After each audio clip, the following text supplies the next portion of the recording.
Okay, Merrick, it's your live. Okay, thank you. Good evening, everyone, and welcome to Perth East Council, this 8th day of September. I'd like to call our meeting to order. Just before we have our moment of reflection, the Township of Perth East Council and staff extends our condolences to members of the royal family with the loss of Her Royal Highness Queen Elizabeth II. The Township of Perth East joins people around the world in mourning their loss, and we will be lowering our flag half-mast until following her funeral. So if everyone could please bow their heads for a moment of reflection.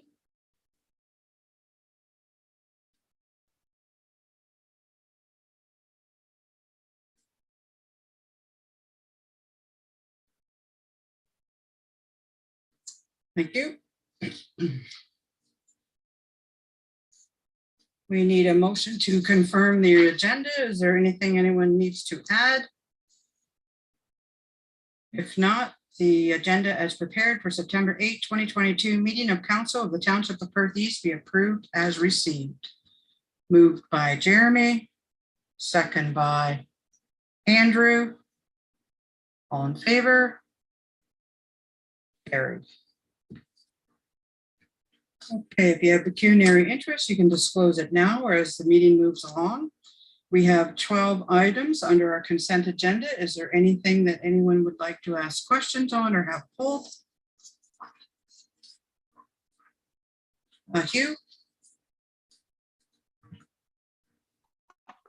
Yeah, in 5.1.12 about the high-speed internet, they mentioned exploring that in Perth East, and I was under the impression that that was just going to be our other provider in Milbank. They were going to cover pretty well all Perth East. Would anybody know anything more about that? Mike, go ahead.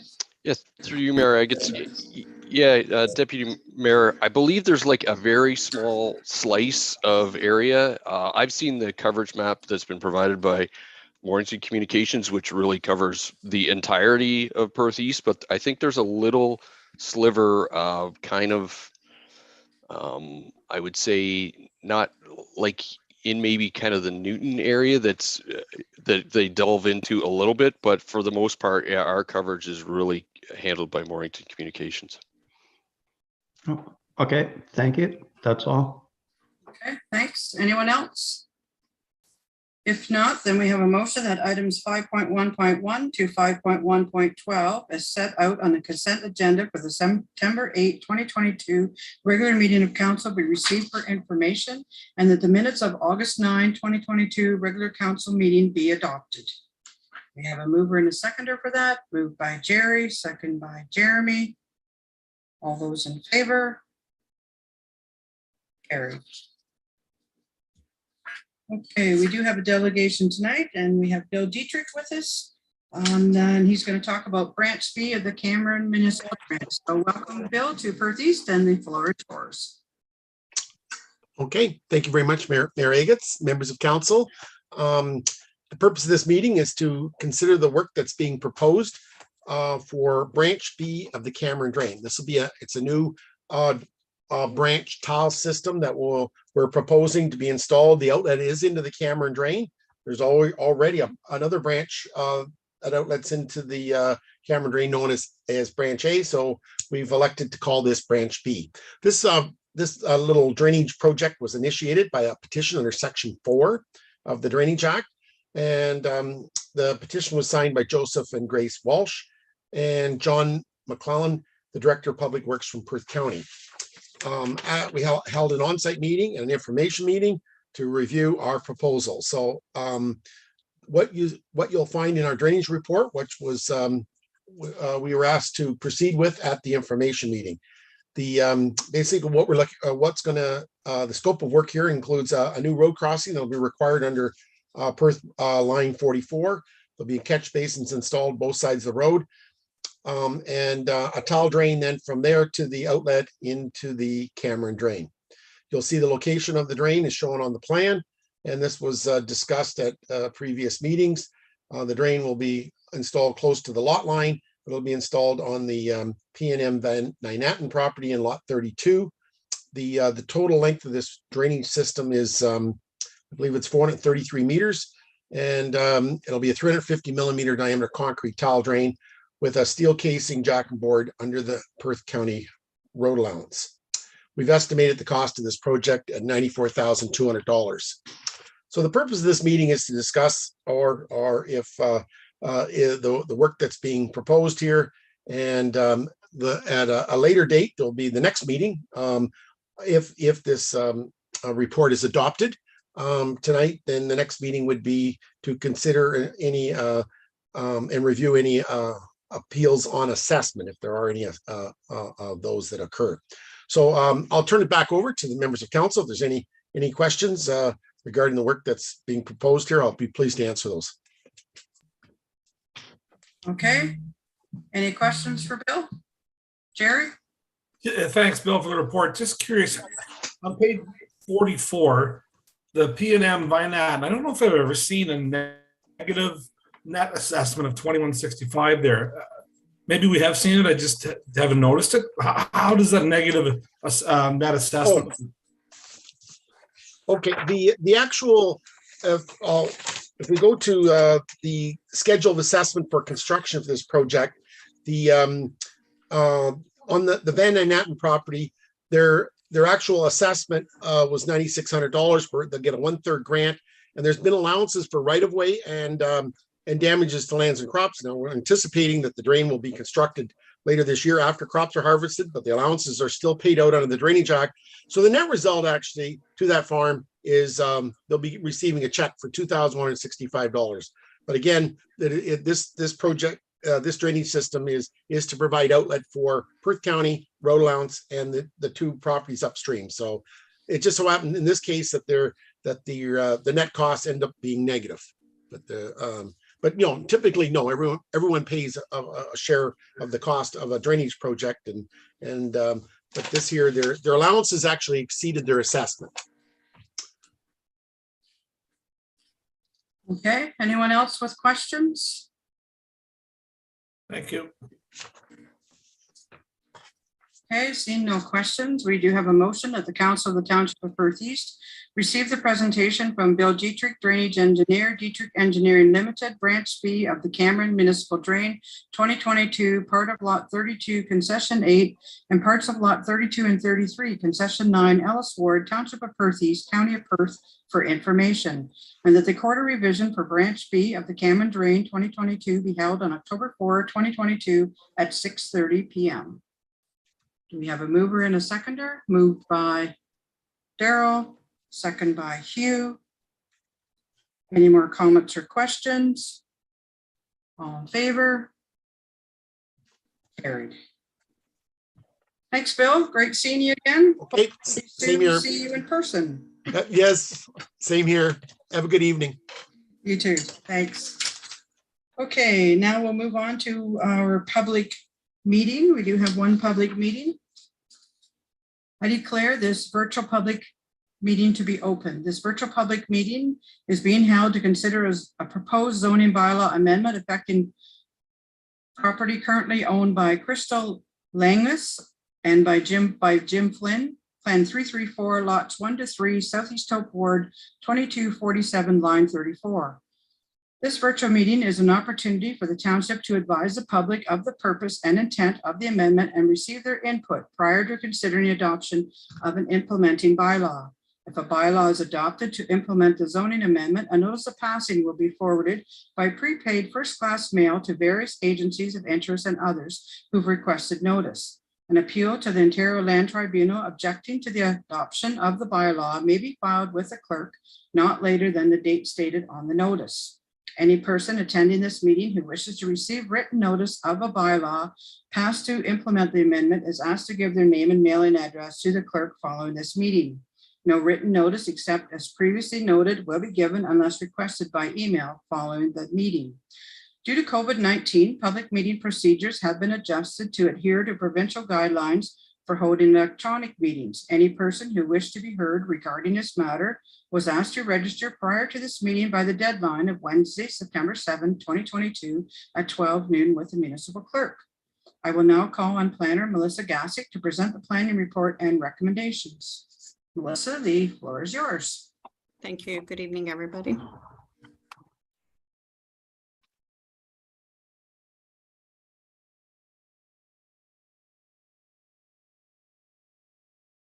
Does everyone see this screen, PowerPoint Yes. screen? Yes. Yes, we do. Okay. Okay, so this is a statutory public meeting pertaining to the rezoning of the land at 2247 line 34 in Shakespeare. The subject land is located on the southerly, southeasterly corner of the intersection of line 34 and James Street. The lot is rectangular in shape. The frontage on James Street is 40.23 meters, and the frontage on line 34 is 60.35 meters. The lot size is 2,428 meters squared.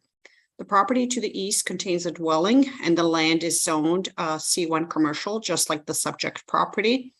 The vacant land to the south has split zoning, commercial / medium density residential R2, with the majority of the site being zoned medium density residential or R2.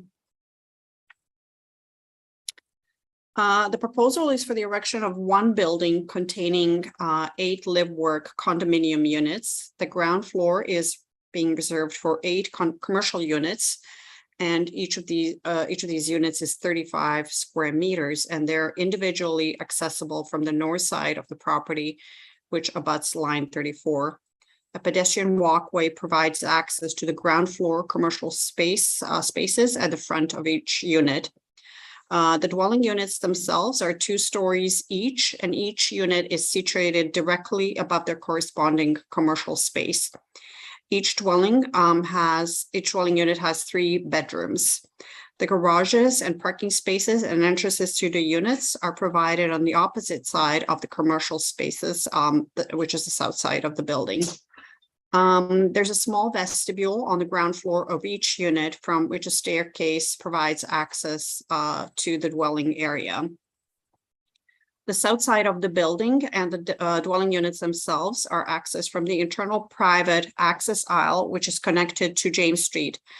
As the land is regulated by MTO, an adequate setback from line 34 had to be provided, and that setback is indicated on the drawing, and it's the frontage along line 34, and that setback is 14.2 meters, which is substantial, as well as the maximum separation had to be achieved for that new access aisle from the intersection of James and line 34. Each dwelling has its own driveway off of the main access aisle. 4 units have 1-car garages, and other 4 have double car garages, which are accessed via corresponding double width driveways. The number of parking spaces within the garages is 12. The applicant is proposing that the required commercial parking also utilize the same driveways, and I will talk about that a bit later. So I have just highlighted here on the screen what this rezoning essentially proposes, and that is to limit the residential uses on the subject land to those that are appropriate for the size of the proposed units, and that will be compatible with adjacent uses. Prohibit outdoor storage of goods and materials and outdoor display areas. Define the lot line abutting line 34 as the front lot line. Require that parking be provided at a rate of 1 space per 30 square meters of commercial floor space for non-residential uses, and for residential uses at a rate of 1.25 spaces per dwelling unit. And permit some of the required parking spaces to be provided as tandem spaces within a private garage. So they'll be used interchangeably. The garage spaces as well as the driveways will be used interchangeably. That's what the application is proposing. The applicant is requesting that the longer lot line be considered as lot frontage to permit the building to come closer to the easterly property limit. Otherwise, it'd be 7.5 meters, and they're proposing 3 meters, or the change in the definition. This can be adequately achieved with this provision or the reduction of the required yard setback as part of this rezoning amendment. So in terms of the uses, like C1 allows for like many uses, and I will return back to the slide. I just wanted to kind of highlight, this is what's essentially permitted as a right at the moment. This takes up a whole page in the zoning bylaw, like a page and a half, pretty much. The uses that are currently permitted, commercial uses are including a laundromat, medical clinic, video rental establishment, a farmer's market, film processing, dry cleaning store.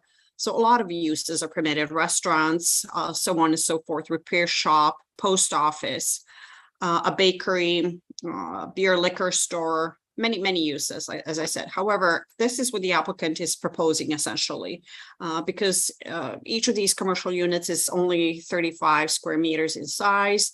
They thought it would be more appropriate to limit the uses that can go in these commercial spaces.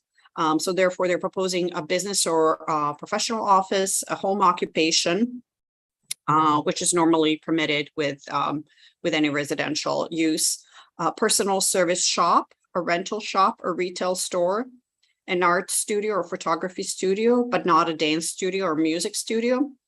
Retail use that is accessory to an art studio or photography studio, and of course, dwelling units on the upper floor of a commercial building. The use is already permitted in the zoning above and beyond, behind and above the commercial uses. However, they're proposing the residential uses be strictly limited to the upper floors in order to comply with the official plan.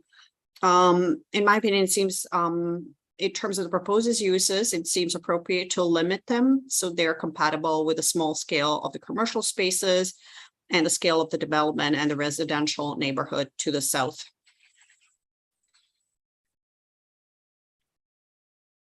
Okay, we already talked about this. So in terms of parking, the proposed parking ratio of 30 spaces presents a median value. As you can see on the slide, the uses are listed and the corresponding parking requirements. So the proposed parking ratio of 30 spaces presents a median value between the most restrictive, which is 20 spaces per gross floor area for business and professional offices, and 40 spaces per GFA for the uses requiring the least amount of parking. So for the most restrictive requirement, which is 20 spaces per GFA, the number of parking spaces for commercial uses is required to be 14, whereas for the most permissive, which is 40 spaces per GFA, the requirement is 7. So there's quite a bit, quite a difference between 20 spaces required versus 7, depending on which number we look at, relative to the uses here. In addition, the applicant is proposing 1.25 spaces per dwelling unit, whereas 1.5 parking spaces per dwelling unit is required. In addition, it appears that 1 loading space is required, and the applicant is at the moment proposing 0 loading spaces. So the required number of parking spaces in the worst case scenario, which is 20 spaces per GFA and 1.5 spaces per dwelling unit, would be 26. According to my calculations, the applicant can only accommodate, I believe 25 spaces. I think more so 24 rather. That would be, that's what the proposal is for now. The required number of parking spaces, like I said, in the worst case scenario would be 26. And with the reductions, the applicant is proposing 30 spaces per GFA for commercial and 1.25 spaces per dwelling unit. In which case the number of required parking spaces, so with the reductions, if they're approved, the required number of parking spaces would be 20. The applicant is proposing that both the garages and driveways be used interchangeably for both commercial and residential uses. Section 517.10 of the zoning bylaw, however, allows that same parking can be used for both uses, provided that periods of use for each of the uses do not occur at the same time. If this is the case, the parking requirements for the use requiring the greatest number of spaces shall apply. And in this case, that would be 14 units, 14 spaces for the commercial uses. And this 14 accounts for that, the most restrictive parking ratio, which is 1 per 20. 20 spaces, 1 per 20 square meters. I'm just going to show you briefly what the proposal looks like. These are the elevations, front and back. And these are the renderings. This is what the applicant is proposing. Something along these lines. Obviously, they will be making some tweaks once the floor plans are fully developed. But this is essentially what is being proposed. In conclusion, notice public meeting was provided in accordance with the Planning Act and its regulations. The property notice was posted on June 20th, and the notice of public meeting was mailed to landowners within 120 meters of the subject lands on August 19th, 2022. The correspondence that has been received to date is attached in the report. We have also received one more correspondence after the agenda deadline, and I can read this letter to you. It's not too long, I hope, for this public meeting. And this comes from Mary Pines. She states that I'm just going to read the first paragraph. Essentially, it just summarizes what her concerns are. And I'm going to try to paraphrase. She's concerned about parking, obviously, snow removal. She asks, where does the snow go in the wintertime? Water runoff from a building that size. There's a potential for at least 16 vehicles and in 18 units or more if there should be any retail spaces on the plan. Will there only be one entrance off of James Street? If all these vehicles are parked on the side of James Street, how will an emergency vehicle access the current homes? A fire truck or an ambulance won't be able to turn down or fit through, much less the snow plow. There are also no sidewalks on the street. With cars parked on the side of the road, pedestrians are forced in the middle of the road. I can't imagine this will be doable in the winter with snow banks or at all safe at any time. There will also be another 16 or more vehicles in and out onto a very busy spot on the highway daily. So again, she goes on, and I think this kind of summarizes the extent of her concerns. And of course, like MTO, the village will lose Main Street commercial property, and also would the MTO allow it to ever go back to commercial if there would be changes in the coming years. This concludes my presentation. I would be happy to answer any questions. Thank you. Okay, thanks, Melissa. Rodney Bell, a Shakespeare resident, registered to speak in opposition of the application. Good evening, Mr. Bell. The floor is yours. Good evening. Can you hear me? Yes, we can. Okay, thank you. Thanks for the opportunity. I have tried to make my comments and questions in 4 areas. Number 1 is the height limit of 10 meters, a height to the peak or to the eave trough level of the 3rd floor. And along with that, will there be a basement throughout this? In other words, is it a 4-floor building?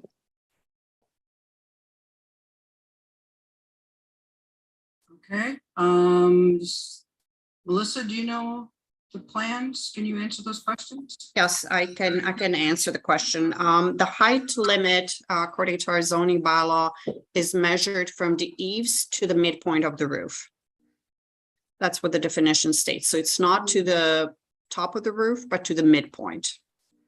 Okay, And as far as the basement goes, there are no provisions at the moment to provide any sort of basement space. If anything, I think the site and the layout, it's already maxed. They're already maxed out in terms of the parking they can provide on site, and in terms of the uses they can provide on site. And furthermore, I think only maybe possibly for storage, but I don't have all the plans at the moment, and I don't see nothing at the moment is being proposed for the basements. okay. I've heard a number of comments in the neighborhood that it's an extremely high building and it's perhaps a little too high for some liking. Number two, though, the commercial parking is mixed in with all the parking, I understand. From the sketch on page 81, it shows a landscaped area on the north side of the building between line 34 Highway 7 and the building. Mhm. And there's no access at the north side to 34, line 34. Is that correct? Yes, that is correct. MTO does not allow for any new access off of the site. So they want the proponent to directly to access the site off of James Street. So no new access points are being allowed, and they're actually the ones requesting that substantial setback of 14.2 meters. Okay, there's no parking on the side of the road. It's a paved shoulder there, so it's really going to limit any traffic or advertising for commercial properties, I believe there. Number three comment, the photos shown on page 83 were taken in the summer before the duplex that is now built there has filled 1/3 of that space. So you show two photographs in the presentation of what looks like an empty lot. It's really 1/3 of that is now taken up by a duplex building. That's just a comment. The fourth and final, I guess, is the 4 live units with 3 bedrooms are likely going to have perhaps more than 1.6 cars. I believe you have 10 or 11 of the parking spots which will be inside the building in a garage.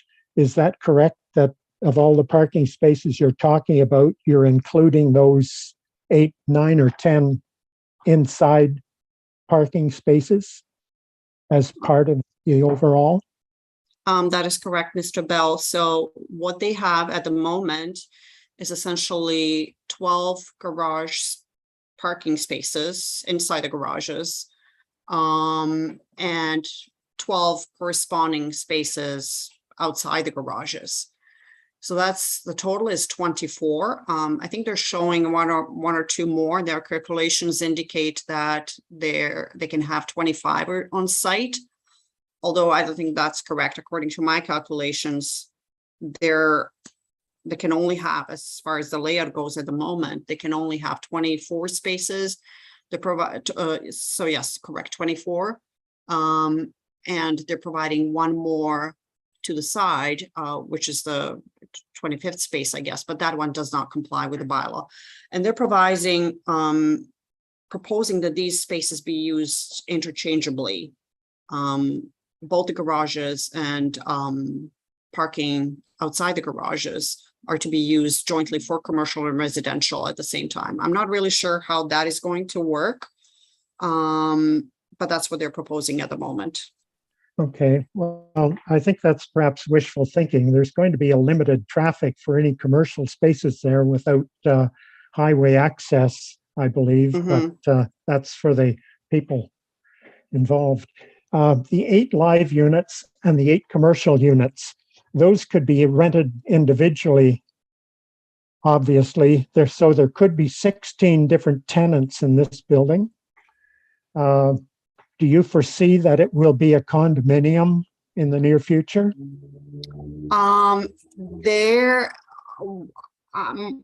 understanding is that this is going to be a condominium. I don't see how they are going to be able to, accommodate all the parking and organize it, unless this is a condominium project.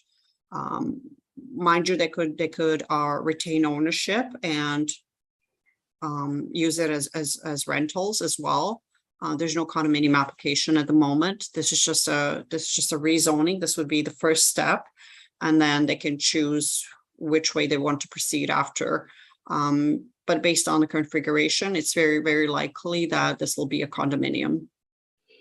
Okay, well, those are my comments. I'm a little disappointed in the design of this building. I don't think it is the best thing for the village, but that's not for me. I'm just wanting to pass those comments because some have been passed on to me by the people that don't want to be on tonight. So anyway, thank you for your time. And as a parting comment, thank you very much to all of you councillors who have represented your community for the past 3 years. Good luck in the coming election. I know the time and work you put into a meeting like this twice a week, twice a month or whatever. I spent 15 years as an elected trustee on the Perth County School Board, and I know the time involved to do the job you're doing. So thank you very much, and thank you for your time. Good evening. Okay, thanks, Mr. Bell. No one registered to make a presentation or speak in support of the application other than the applicant or the applicant's agent. Patrick Casey, agent, requested to speak with respect to the application. Good evening, Mr. Casey. The floor is yours. Good evening. Thank you, Mayor. Thank you, members of council, for this opportunity to speak to you. And thank you, Planner Gassick, for your presentation. I wanted to speak to, I obviously don't need to review all of the details that Planner Gassick covered in her presentation. I simply wanted to highlight a few important points in consideration of some of the comments that we've heard so far, and just to provide some additional clarity.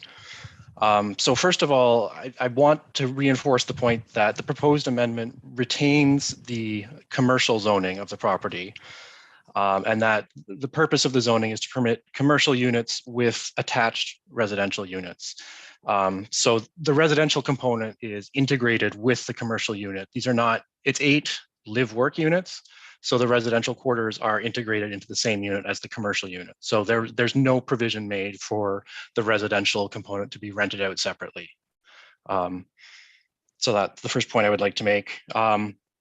The plan is, yes, for these to be condominium units, not rental units. And because they're ownership units, that also provides some additional stability in terms of the commercial tenancy. So rather than somebody renting commercial space for the short term, you have the owner of the unit using that commercial space. The purpose of the proposed development is to support small business owners by providing achievable commercial space in these live-work units. The idea being that rather than having somebody pay for their home and pay to rent commercial space elsewhere, you have it all wrapped up into the same unit to make things more attainable for small business owners. In terms of the parking reduction, one of the main rationales behind that was because these are live-work units, the primary employee in each of the commercial units doesn't need to commute to work.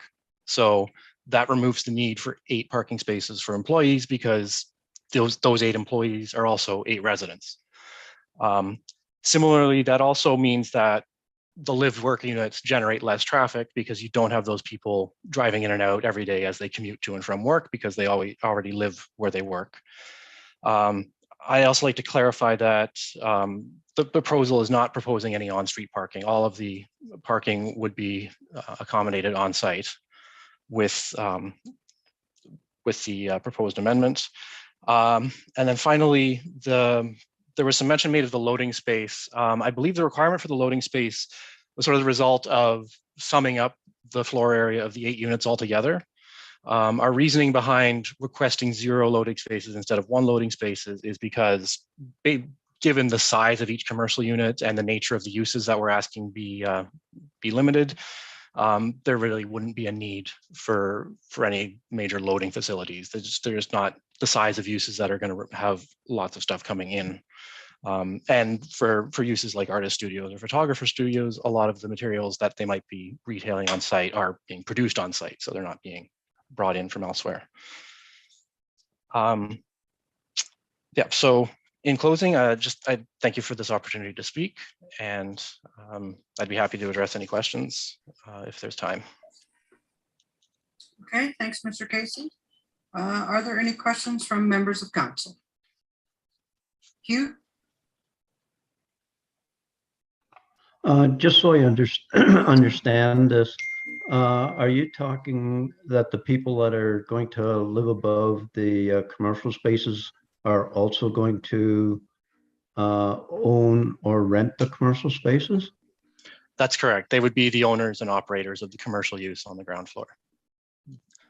Okay, but like you say, nobody will be going to work in that, and because that's where they will work. But if those people have 2 vehicles, I don't know where you'd get the parking then for the customers that would be coming in. Right, I see. So it's not that nobody would be working there, it's that the person who works there wouldn't need to drive to work because they're already there. If there were a second vehicle, I believe Planner Gassick referred to section 5.17.10. If there were a second vehicle for, say, a second resident of the dwelling unit, the idea is if they were to drive elsewhere for work, then that parking space would be freed up during business hours for the commercial use, and then it would revert to the residential use following business hours.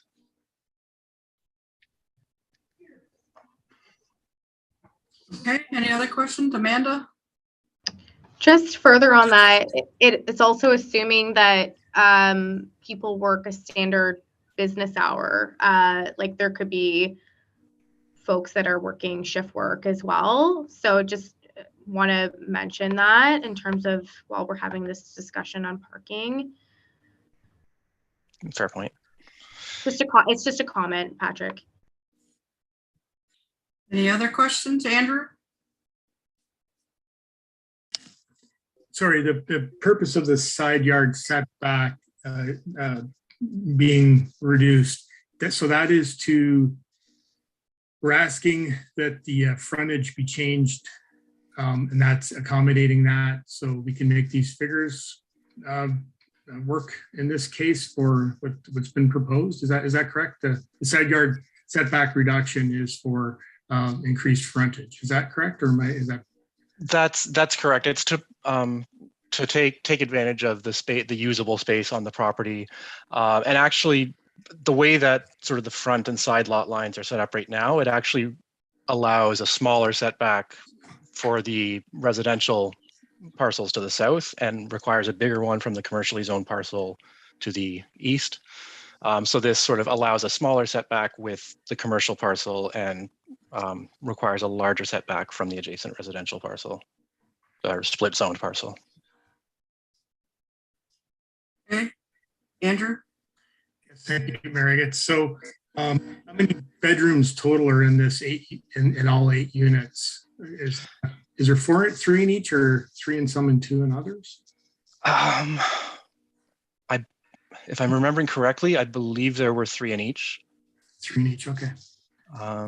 Yeah, the floor plans that I have show 3 in each. Okay. Thank you. Yeah. Okay, Jeremy? You're muted, Jeremy. But of course I am. Looking at that landscaped area at the rear, yeah, I know we probably need a bit of a space like that, but I think parking is a big concern here, especially being off line 34. And I don't know if there's a way to push that landscaped area at the rear to be a little bit smaller to allow for a larger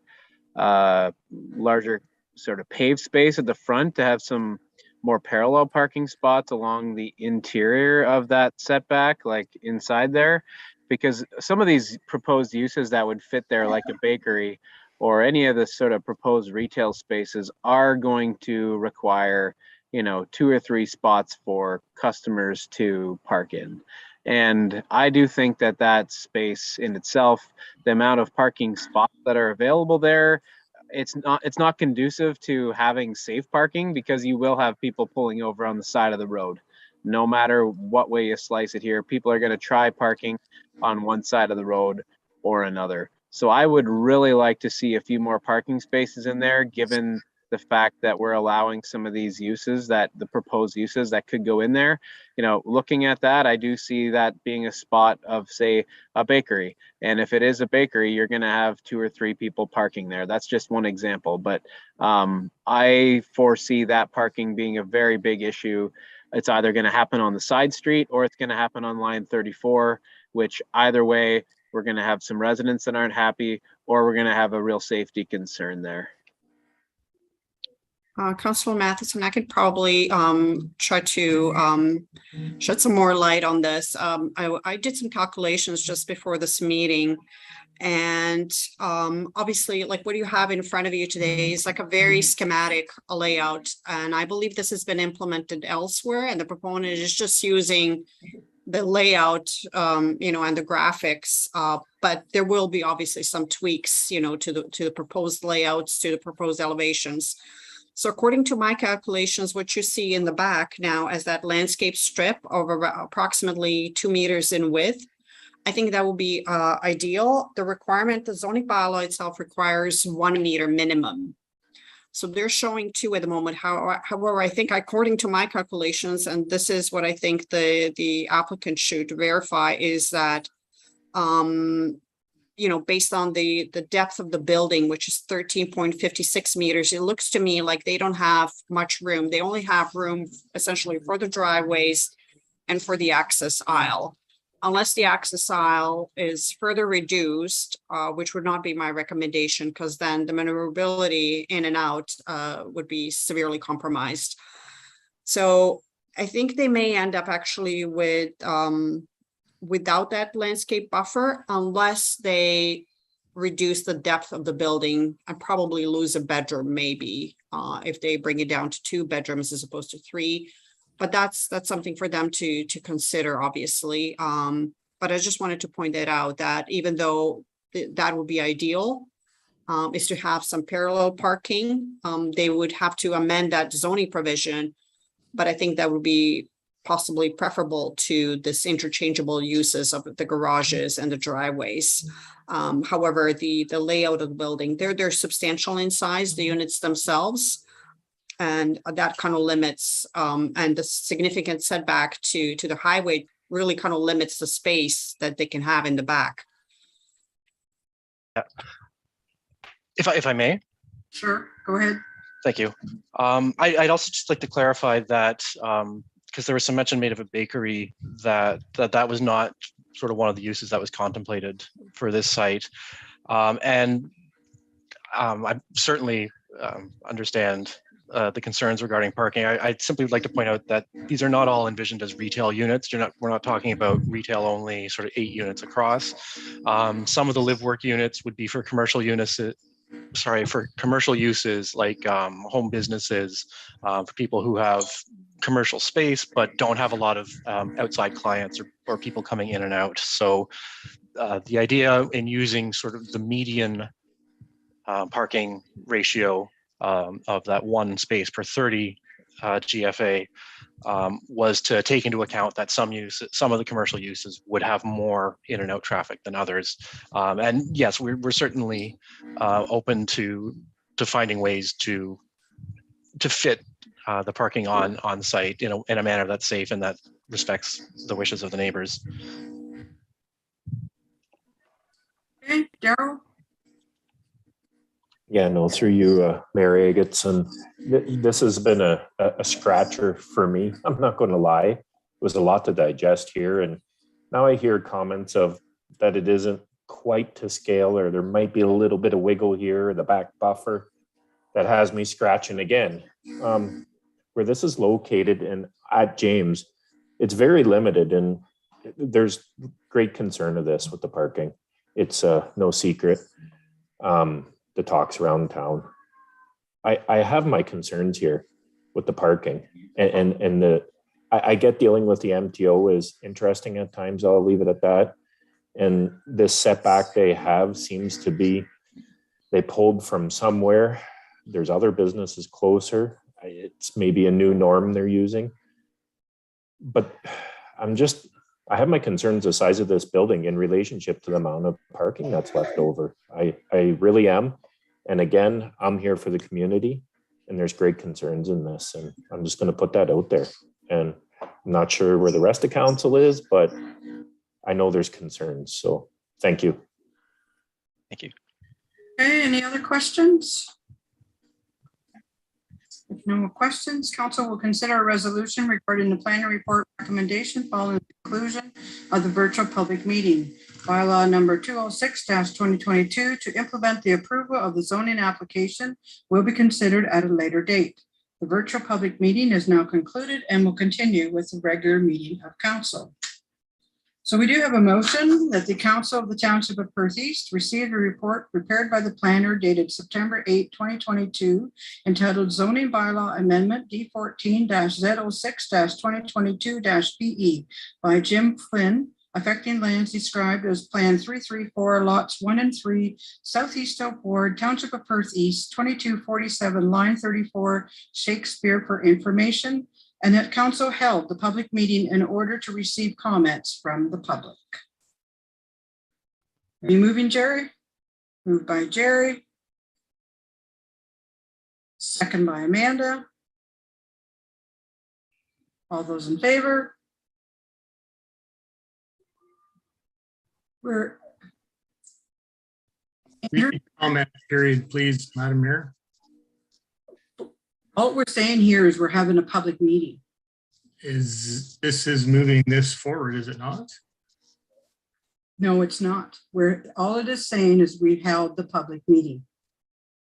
Okay, so A report will come back from planning with their recommendation, and then council can either approve it or deny it. But all so this plan may not be the same when we see it again, is what you're saying.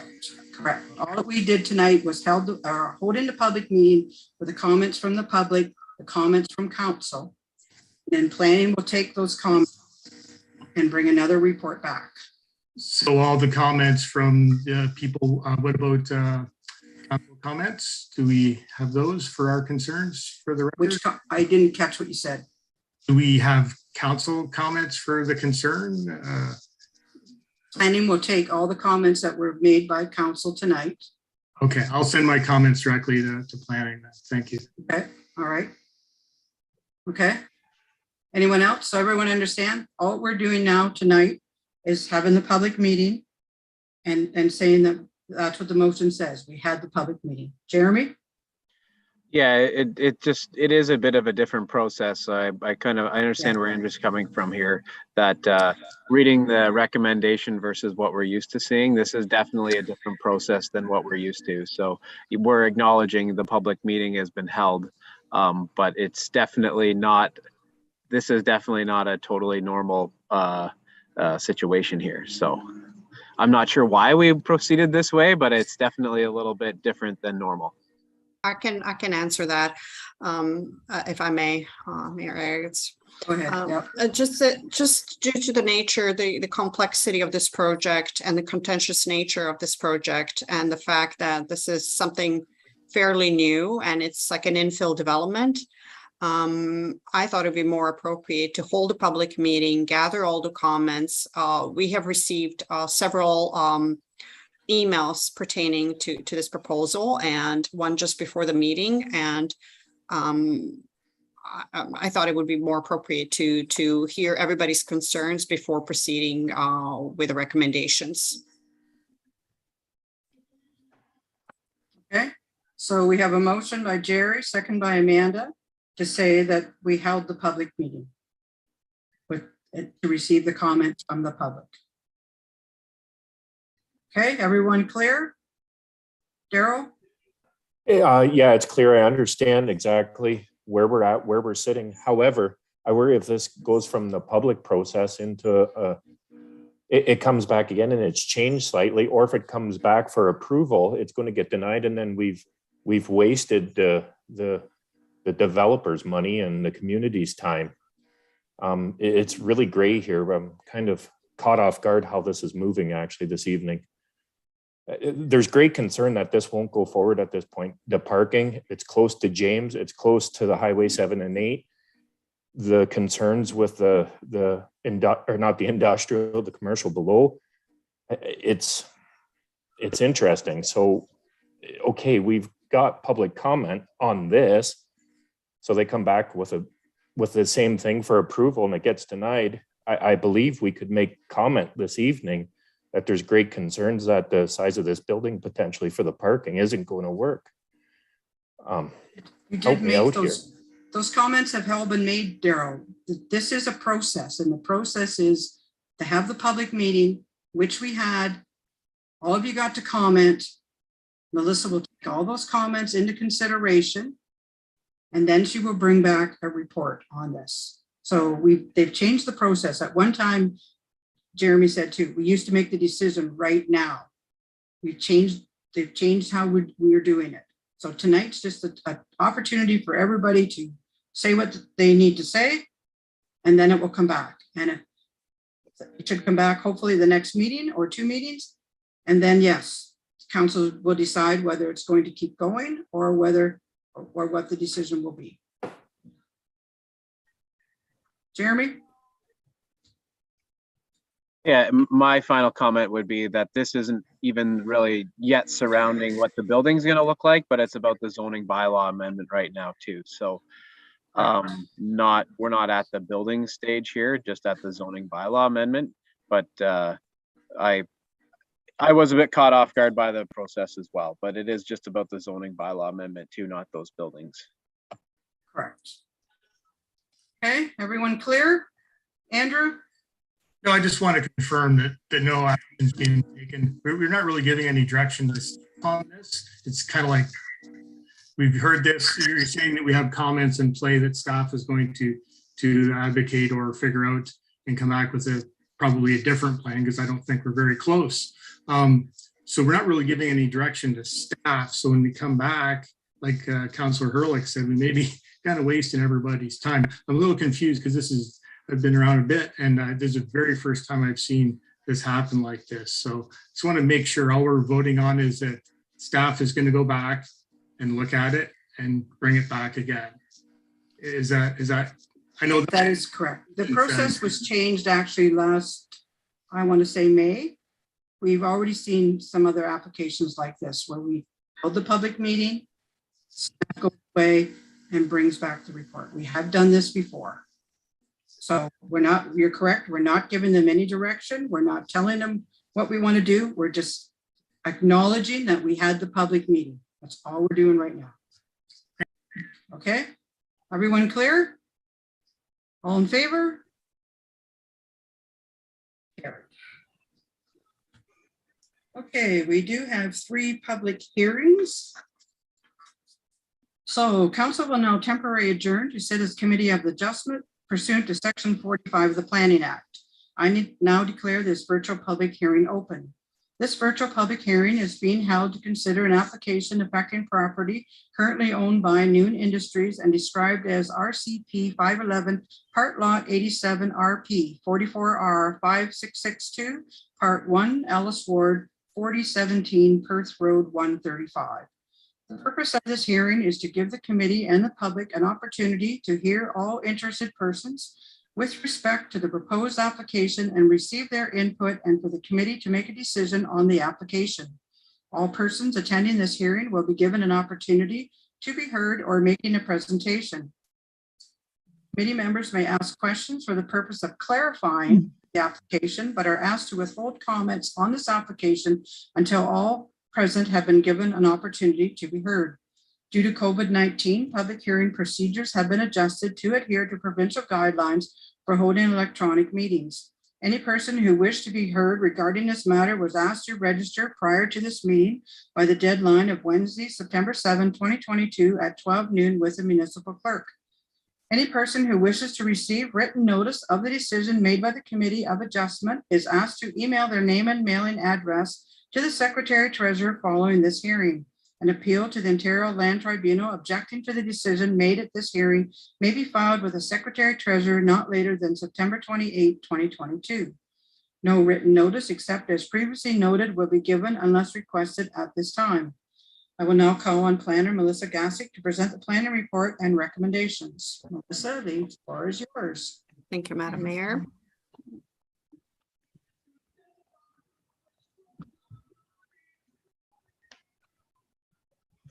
Everybody sees this, I assume. Yes, you can. So this is a minor variance application for New Industries located at 4017 Perth Road 135.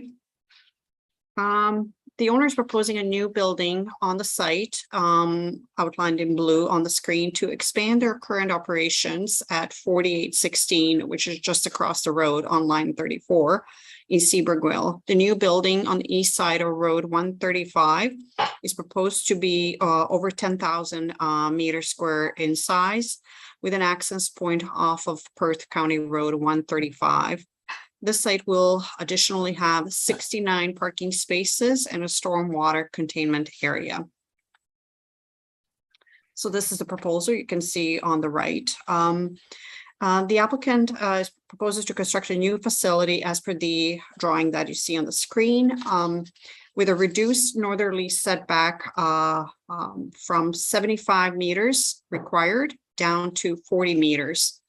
Black Creek forms the northerly edge of the property, and the adjacent area is regulated by the Upper Thames River Conservation Authority. There's also a woodlot on the northerly extent of the property. To facilitate the reduction of the proposed and the proposal, the applicant has undertaken a new floodplain analysis to demonstrate that the required setback as stipulated by the Conservation Authority is being requested. The floodplain study from MTE is attached in the report, and also the response from UTRCA. In addition, at the request of the Conservation Authority, the applicant has commissioned a study to determine the effects of the proposal and the reduced setback on the adjacent woodlot.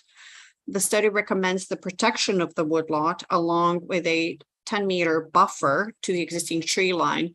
The recommendations are to be incorporated into the site plan and implemented during construction, and there are specific sections in the report which refer to during construction, pre-construction, post-construction mitigation measures. They're all listed in section 8 of the report. The applicant has already submitted the site plan application, and the recommendations will be dealt at that stage. So the Planning Act requires that minor variance meets 4 variance tests: maintaining the general intent and purpose of the OP, maintaining the general intent and purpose of the zoning bylaw, being minor in nature, and being desirable for the appropriate use of land or building before it can be recommended for approval. In terms of the OP, the subject lot is designated agricultural in the county official plan, and the applicant intends to maintain the same permitted use while conforming to the associated objectives and policies. The subject land is zoned ACM, or Agricultural Commercial Industrial Special Zone 30. The site-specific zoning was applied to the property on June 19th, 2019. To permit a new building for New Industries on the site and to establish site-specific building setbacks with the purpose of maintaining adequate buffering to Black Creek. The proposed layout on the site and the building location was different at the time when the setback, 75-meter setback, was established. However, now the owner is proposing something completely different, and they're seeking this, as a result, they're seeking this reduction. To determine whether the setback reduction is appropriate, the proponent commissioned MTE consultants to prepare a floodplain floodplain modeling report in June of 2020.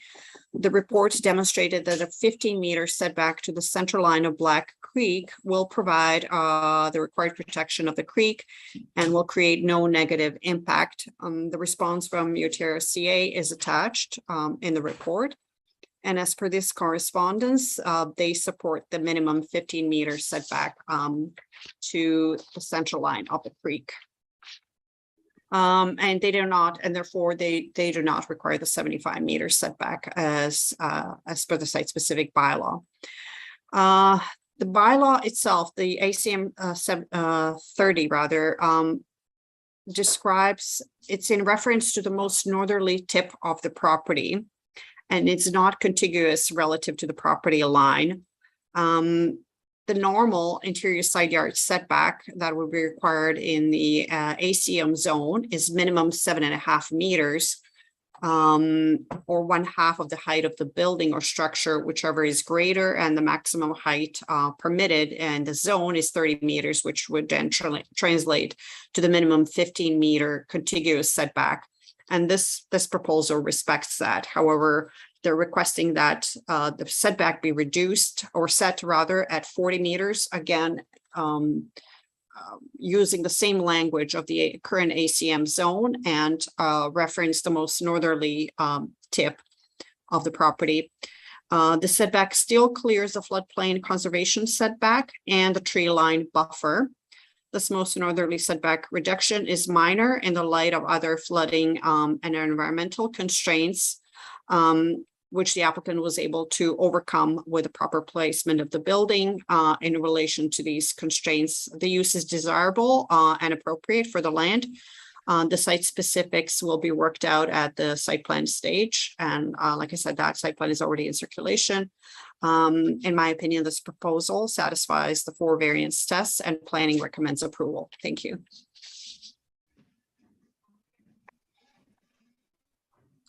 Okay, thanks, Melissa. No one registered to make a presentation or speak in opposition. No one registered to make a presentation or speak in support of the application other than the applicant or the applicant's agent. Ian Noon, the applicant, and Carolyn Baker, agent, registered to speak with respect to the application. Welcome, Ian and Carolyn. Council, I'm not sure which one of you is going to speak, but go ahead. Thank you. I certainly can speak. It's Caroline Baker from Baker Planning Group. Nice to see you all this evening. Certainly, can everybody hear me all right coming through the audience? Yes, we can. Yes, we can. Just want to add a few extra comments. Ms. Gassick's presentation was certainly thorough and comprehensive in terms of the minor variance before you this evening to reduce the northerly side yard from 75 meters to 40 meters. Just a little bit of historical context of why we are back in front of you on behalf of Noon Industries. Council will likely recall there was a zone change in 2019 for the subject property to permit this use. At the time, and I know we've done some historical digging and maybe didn't quite figure out exactly what happened, but at the time, the application by Noon Industries, in fact, requested a 30-meter northerly side yard. And that was what was recommended. But when the bylaw was issued in PDF, it was typed up as 75 meters. And it wasn't until the site plan was filed in 2021 that this was, I guess we could say, caught and needed to be addressed. So certainly the previous design never intended to have a 75-meter setback.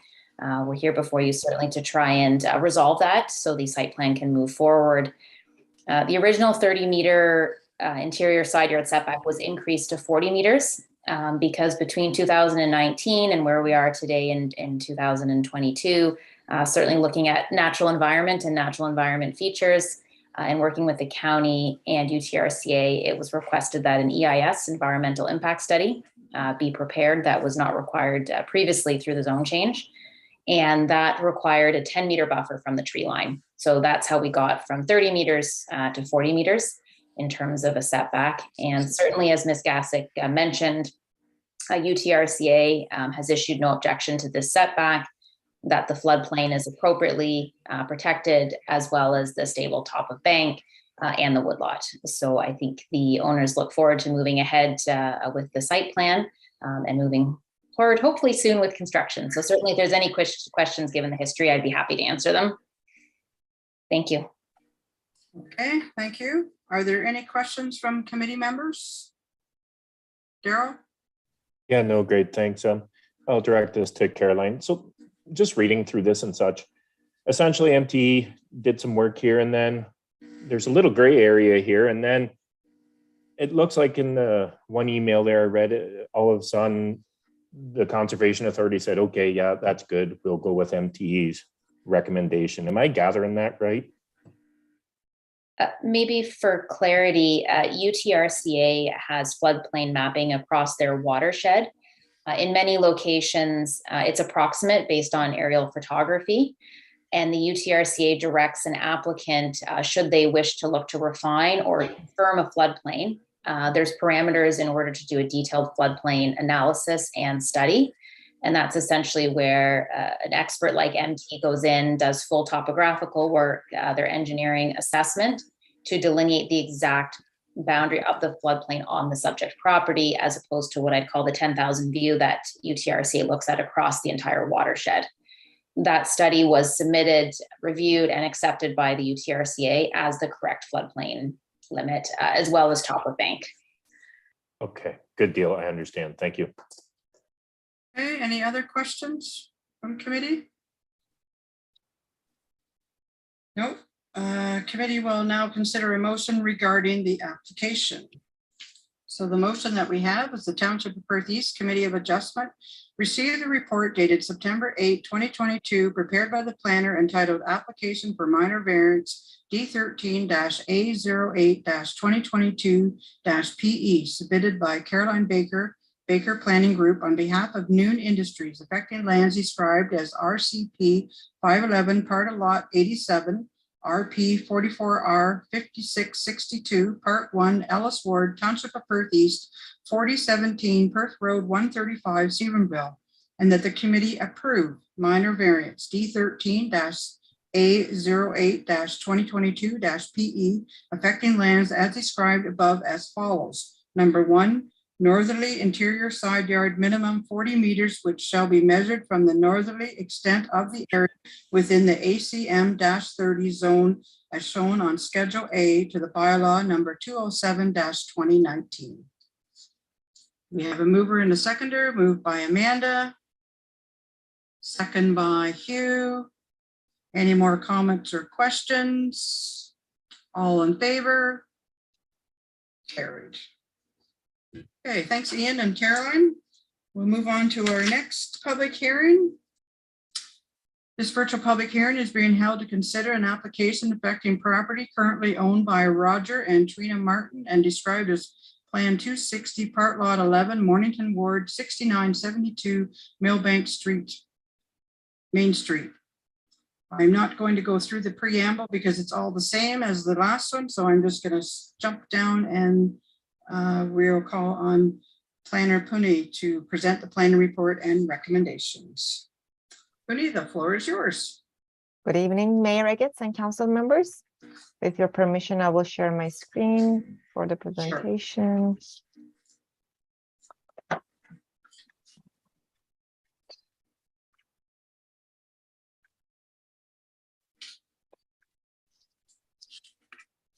You can see. All right, you can see it, great.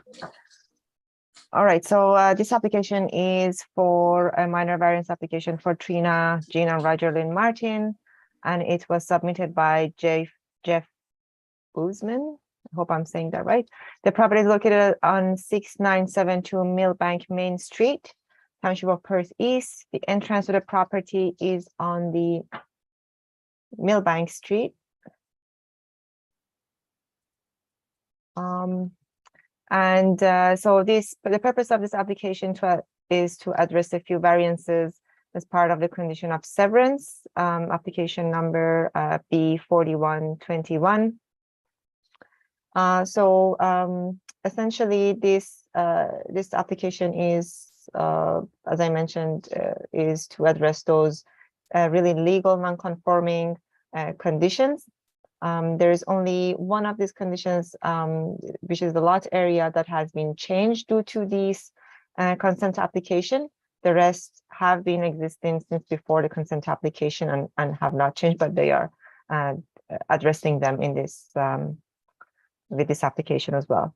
The subject property is within the Hamlet Village residential zone under the zoning bylaw of the Perth East. It is also designated as a village within the settlement areas under the official plan of the Perth County. This application, as well as the one that I will be talking about for the Dwayne Herb Holdings, which is the next one, they are going to be neighboring properties, and they each have a set of requested variances that are again legal non-conforming. So with this addition, there's going to be like this part. I'll show you the survey that will be added to the current property. Around 575 square meters will be added to this current property. So it will increase the lot area.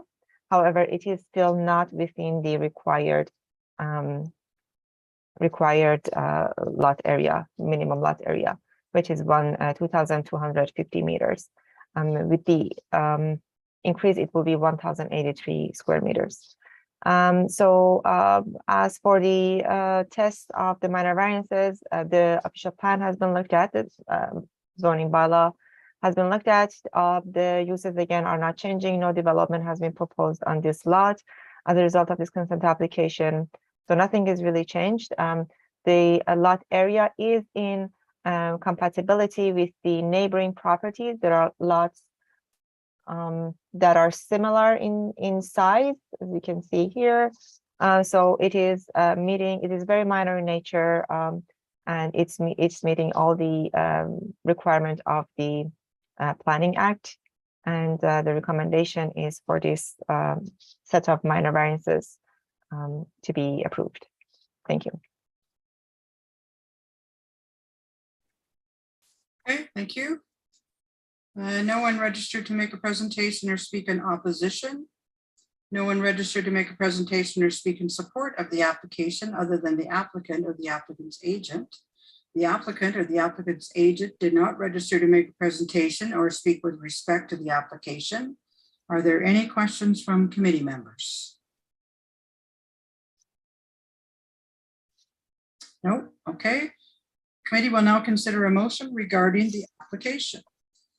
So the motion is the Council of the Township of Perth East Committee of Adjustment received the report dated September 8, 2022, prepared by the planner entitled Application for Minor Variance D13-A15-2022-PE, submitted by Jeff Boozman, Van Harten Surveying, Inc., on behalf of Trina and Roger Martin, affecting lands described as Plan 260, Part Lot 11, Mornington Ward, Township of Perth East, 6972 Milbank Main Street, Milbank, and that the committee approve minor variance D13-A15-2022-PE, affecting lands as described above, with the following condition. Number one, that the owners obtain the necessary building permit within 2 years of the approval of the minor variance.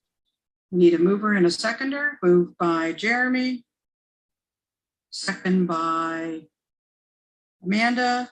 Any more comments or questions? All in favor? Carried. Okay, and we'll go to now our third public hearing. This virtual public hearing is being held to consider an application affecting property currently owned by Dwayne Herb Holdings, Inc., care of Dwayne Herb, and described as Plan 260, Lot 10, Lot 19, Mornington Ward, 6975 Church Street. And as the previous one, the preamble is the same. So I will now call on Planner Pooney to present the planning report and recommendations. Pooney, the floor is yours.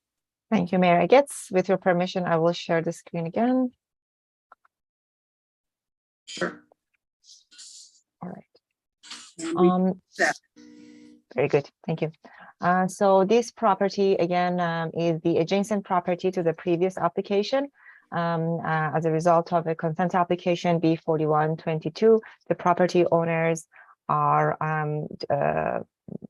the application is on behalf of Dwayne Arab Holdings, who is the also applicant, and submitted by Jeff Boozman. The property is located on 6975 Church Street in Milbank. The entrance to the property is from the Church Street, and it's on the west side of Waterloo Street as well. The set of variances are in the PowerPoint presentation, as you can see. The lot frontage and side yard setback for accessory structures are legal non-conforming. So it's a lot area, but it is further reduced, the lot area that is. It is further reduced. As a part of the review of the process, we are looking at how minor it is, how it is relevant to the properties adjacent to it, which is still, you can see there are lots that are similar in shape, even with the reduction. Here's the sketch of the property. And it has the same zoning and the land use designation as the previous one. It is Hamlet Village Residential under the zoning bylaw. And it is also the village within the settlement areas. So they are not proposing any new development. It is simply lot adjustment for the consent application. And they're requesting to address these set of variances as part of this. I believe that it is minor in nature, the change that is, and it is meeting all the requirements of the official plan and zoning bylaw, and it meets the, it is in conformity with the pattern of the neighborhood. Thank you. Okay, thank you. No one registered to make a presentation or speak in opposition. No one registered to make a presentation or speak in support of the application other than the applicant or the applicant's agent. The applicant or the applicant's agent did not register to make a presentation or speak with respect to the application. Are there any questions from committee members? Seeing no questions, we do have a motion that the Township of Perth East Committee of Adjustment receive the report dated September 8, 2022, prepared by the planner entitled Application for Minor Variance D13-A16-2022-PE, submitted by Jeff Boozman, Van Harten Surveying Inc. on behalf of Dwayne Herb Holdings Inc., care of Dwayne Herb, affecting lands described as Plan 260, Lot 10 and 19, Mornington Ward, Township of Perth East, 6975 Church Street, Milbank, and that the Committee of Adjustment approve minor variance D13-A16-2022-PE, affecting lands as described above with the following condition. Number one, that the owners obtain the necessary building permit within 2 years of the approval of the minor variance. Do we have a mover and a seconder? Moved by Carol, second by Jerry. Any more comments or questions? All in favor? Carried. I declare this virtual public hearing closed. Okay, so now we're going to move on to reports, and the first report is under planning. The first one is a application for consent to sever by Keith and Kimberly Ginrick. I'm sorry, I mispronounced your name. And Melissa, the floor is yours. Thank you. This is displayed properly, I'm assuming. Actually, is it displaying properly? We can see it, yes. Okay. So the application has been made by Keith and Kimberly Gingrich for the purpose of severing the southerly 1/3 of the subject residential lot at 7848 Perth line 131, so that it can be merged with the adjoining lot located at the northwest corner of line 83 and Perth Road 131. As indicated on the slide, the southerly portion, of the lot outlined in yellow will be joined with the land outlined in blue, while the red outline is the retained land. The subject area the subject lot has an area of 4,758 square meters. There's an existing dwelling and a garage on the subject land. The proposal is to sever the southerly portion, or roughly 1,600 square meters, so that the severed portion can be merged with the adjoining vacant parcel at the corner. The severed land and the adjoining land, once merged, will be vacant. In the future, the owner plans to develop the merged land for residential purposes. The retained portion of the subject land have a frontage of 47.38 meters along Road 131, and have the depths, like varying depths of 50 and 40 meters roughly, for an area of just over 3,000 square meters. The existing dwelling and garage will remain on the retained portion. Enough room has been allocated behind the existing house on the retained land for the septic system. The severed parcel will have frontage of, again, like split frontage, so 20 meters roughly plus 14 meters. The total is just over 35 meters along Road 131, and the depth of varying depths of 50 and 44 for an area of 1,600, just over 1,600 square meters. The parcel will be vacant, and as I said, will be joined with the abutting residential property at the corner. The abutting property at the corner is irregularly shaped, and it's just over 670 square meters. The merged parcel in total, once the two are merged, the area will be 2,325 square meters, which is in compliance with the zoning bylaw. As part of the severance application, Earthworks Archaeological Services, Inc. was retained to conduct a stage 1 and stage 2 archaeological assessments. The County of Perth official plan requires that an archaeological assessment for development applications in areas of archaeological potential, in areas with archaeological potential. A positive test pit containing historic Euro-Canadian archaeological material was identified during the course of the stage 2 assessment, and an examination of required artifacts did not determine that an archaeological site met the criteria for further cultural heritage value or interest. The study concluded that the site contains no further cultural heritage or interest, and no additional archaeological assessments are required. Additionally, to determine the servicing potential of the severed and retained lots, a hydrological study was conducted by Wilson Associates. The report provides a summary of background hydrological information, groundwater availability, upper aquifer water quality, the results of soil stability, and so on and so forth. The study concludes that the construction of the on-site well is typical of the local wells, which are all completed in the bedrock aquifer. The study additionally concludes that based on the findings of the analysis, development of subject lands as the 2 residential lots serviced by private sewage disposal systems is considered viable. And just briefly, Section 6558 of the County of Perth official plan lists criteria. This is on the left side of the slide, but by which these applications are assessed. Both the retained and enlarged lot will continue to be used for residential purposes, which is a permitted use. The subject land has 2 designations, as it is straddling the settlement area boundary. So it's one portion is zoned hamlet, and the other one is designated. So one portion is designated hamlet, the other portion is designated agricultural. The portion that is being severed, however, is fully within the hamlet designation. The residential use of the retained lot and the accompanying services will be fully contained within the hamlet designation, even though a portion of the retained lands is within the agricultural designation.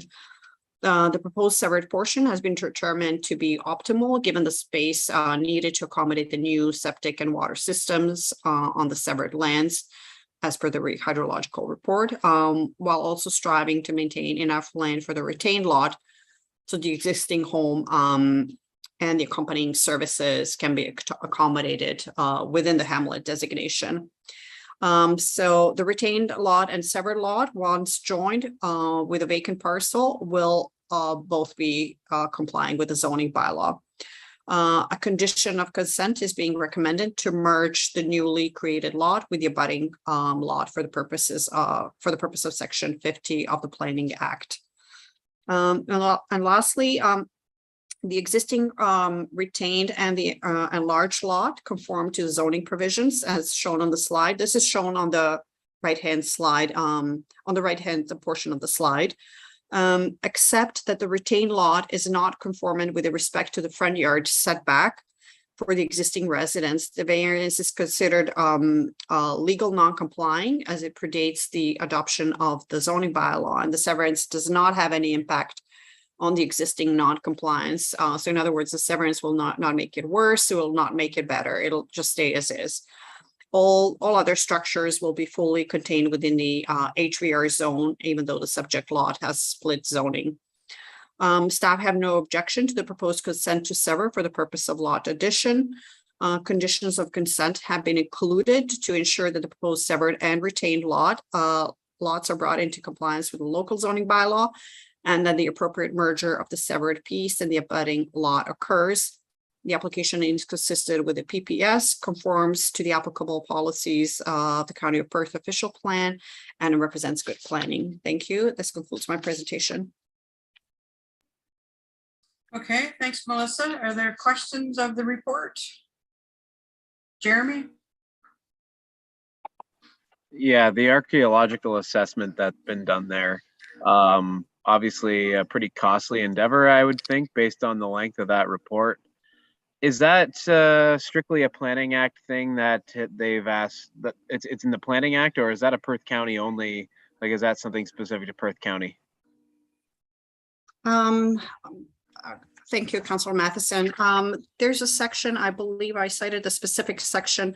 So it is mentioned in the official plan, and the section 15.5.2. That's a specific section of the official plan that references and asks for these archaeological assessments in areas that could potentially be deemed to have some archaeological potential. Now, how we go about this at the moment is we're still trying to come up with a better process or more refined process at the moment. But there's a list compiled by the ministry, and this list is for non-professional archaeologists such as myself or any other member of the public can complete this checklist. And there are certain kind of flags which trigger these archaeological assessments. So in this case, my predecessor did this archaeological sort of checklist, and it was determined during pre-consultation that this was a requirement. So that's from the Planning Act told and kind of directed to the official plan, or that's our official plan specifically? No, it's cited in the policy, provincial policy 2020. Okay. Then, it trickles down into the OP, and then we have like a specific guide, like a checklist for practical reasons. We have the checklist and we go through that checklist. Yeah. Okay. Thank you. Okay, Daryl? No, I'm going to be chiming in on what was just talked about here as well. I had great concerns of this. At the end of the day, say the person was going to build a new house here, as long as they met the setbacks, digging and what they hit would have been irrelevant. From what I read in the report, was it the waterways that triggered this? Yes, the official plan triggers this, or a potential of, we could sit here all day, a potential of. It gets very costly if we don't keep this under rein. I don't want to be too negative here, but as I read the report, was it the waterways that triggered it? Because waterways may mean there was Native or Euro-Canadian, as much as I admire, the government recognizing our forefathers. I could dig on every farm and find glass of 150 years ago. I have multiple times.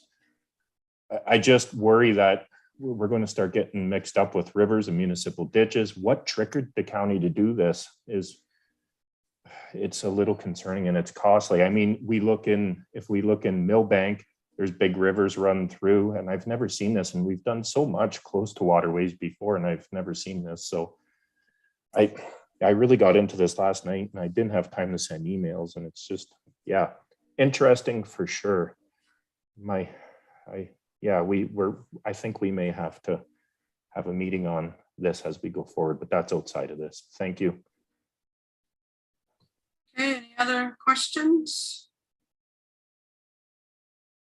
Seeing no questions, we do have a motion that the Council of the Township of Perth East receive a report prepared by the planner dated September 8, 2022, entitled Application for Consent to Sever Lot Addition B29-2020, B29-22 by Keith and Kimberly Ginrich, affecting lands described as Concession 13, South Part Lot 6, Plan 282, Lot 13, Part Lot 12, Mornington Ward, Township of Perth East, 7848 Road 131, Carthage, for information. And that council recommend that the County of Perth Land Division Committee or its designate approve the application for consent to sever lot addition number B29-22 by Keith and Kimberly Ginrich, subject to the following conditions. And I'll give you the Reader's Digest version of the conditions. We do have 8 conditions. So number 1, confirmation be received from a solicitor that the certificate of the official will be scanned and attached to the electronic registration of the transfer. Number 2, the Land Division Committee be provided with a description that is consistent with the application and equal to that required for registration of a deed/transfer or other conveyance of interest in land under the provision of the Registry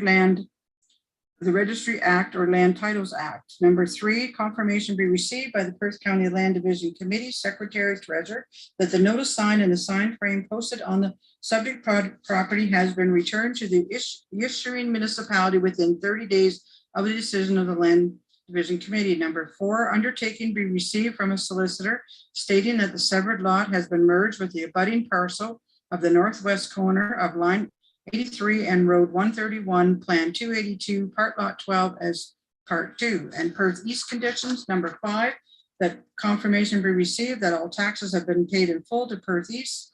Number 6, confirmation be received that all financial requirements have been met, if any, to Perth East. Number 7, confirmation be received from Perth East that the municipal drains in the area are reviewed and updated. And number 8, the confirmation be received by the Township of Perth East that the severed has been assigned a municipal address and the lot contains a municipal address sign with the cost of any new signage required to be borne by the owners. So we need a mover and a seconder for all that. Moved by Jerry. Second by Andrew. Any more comments or questions? All in favor? Carried. Okay, and the next thing under planning is to consent to sever a surplus farm dwelling by Townsend Ag Limited. And Melissa, the floor is yours.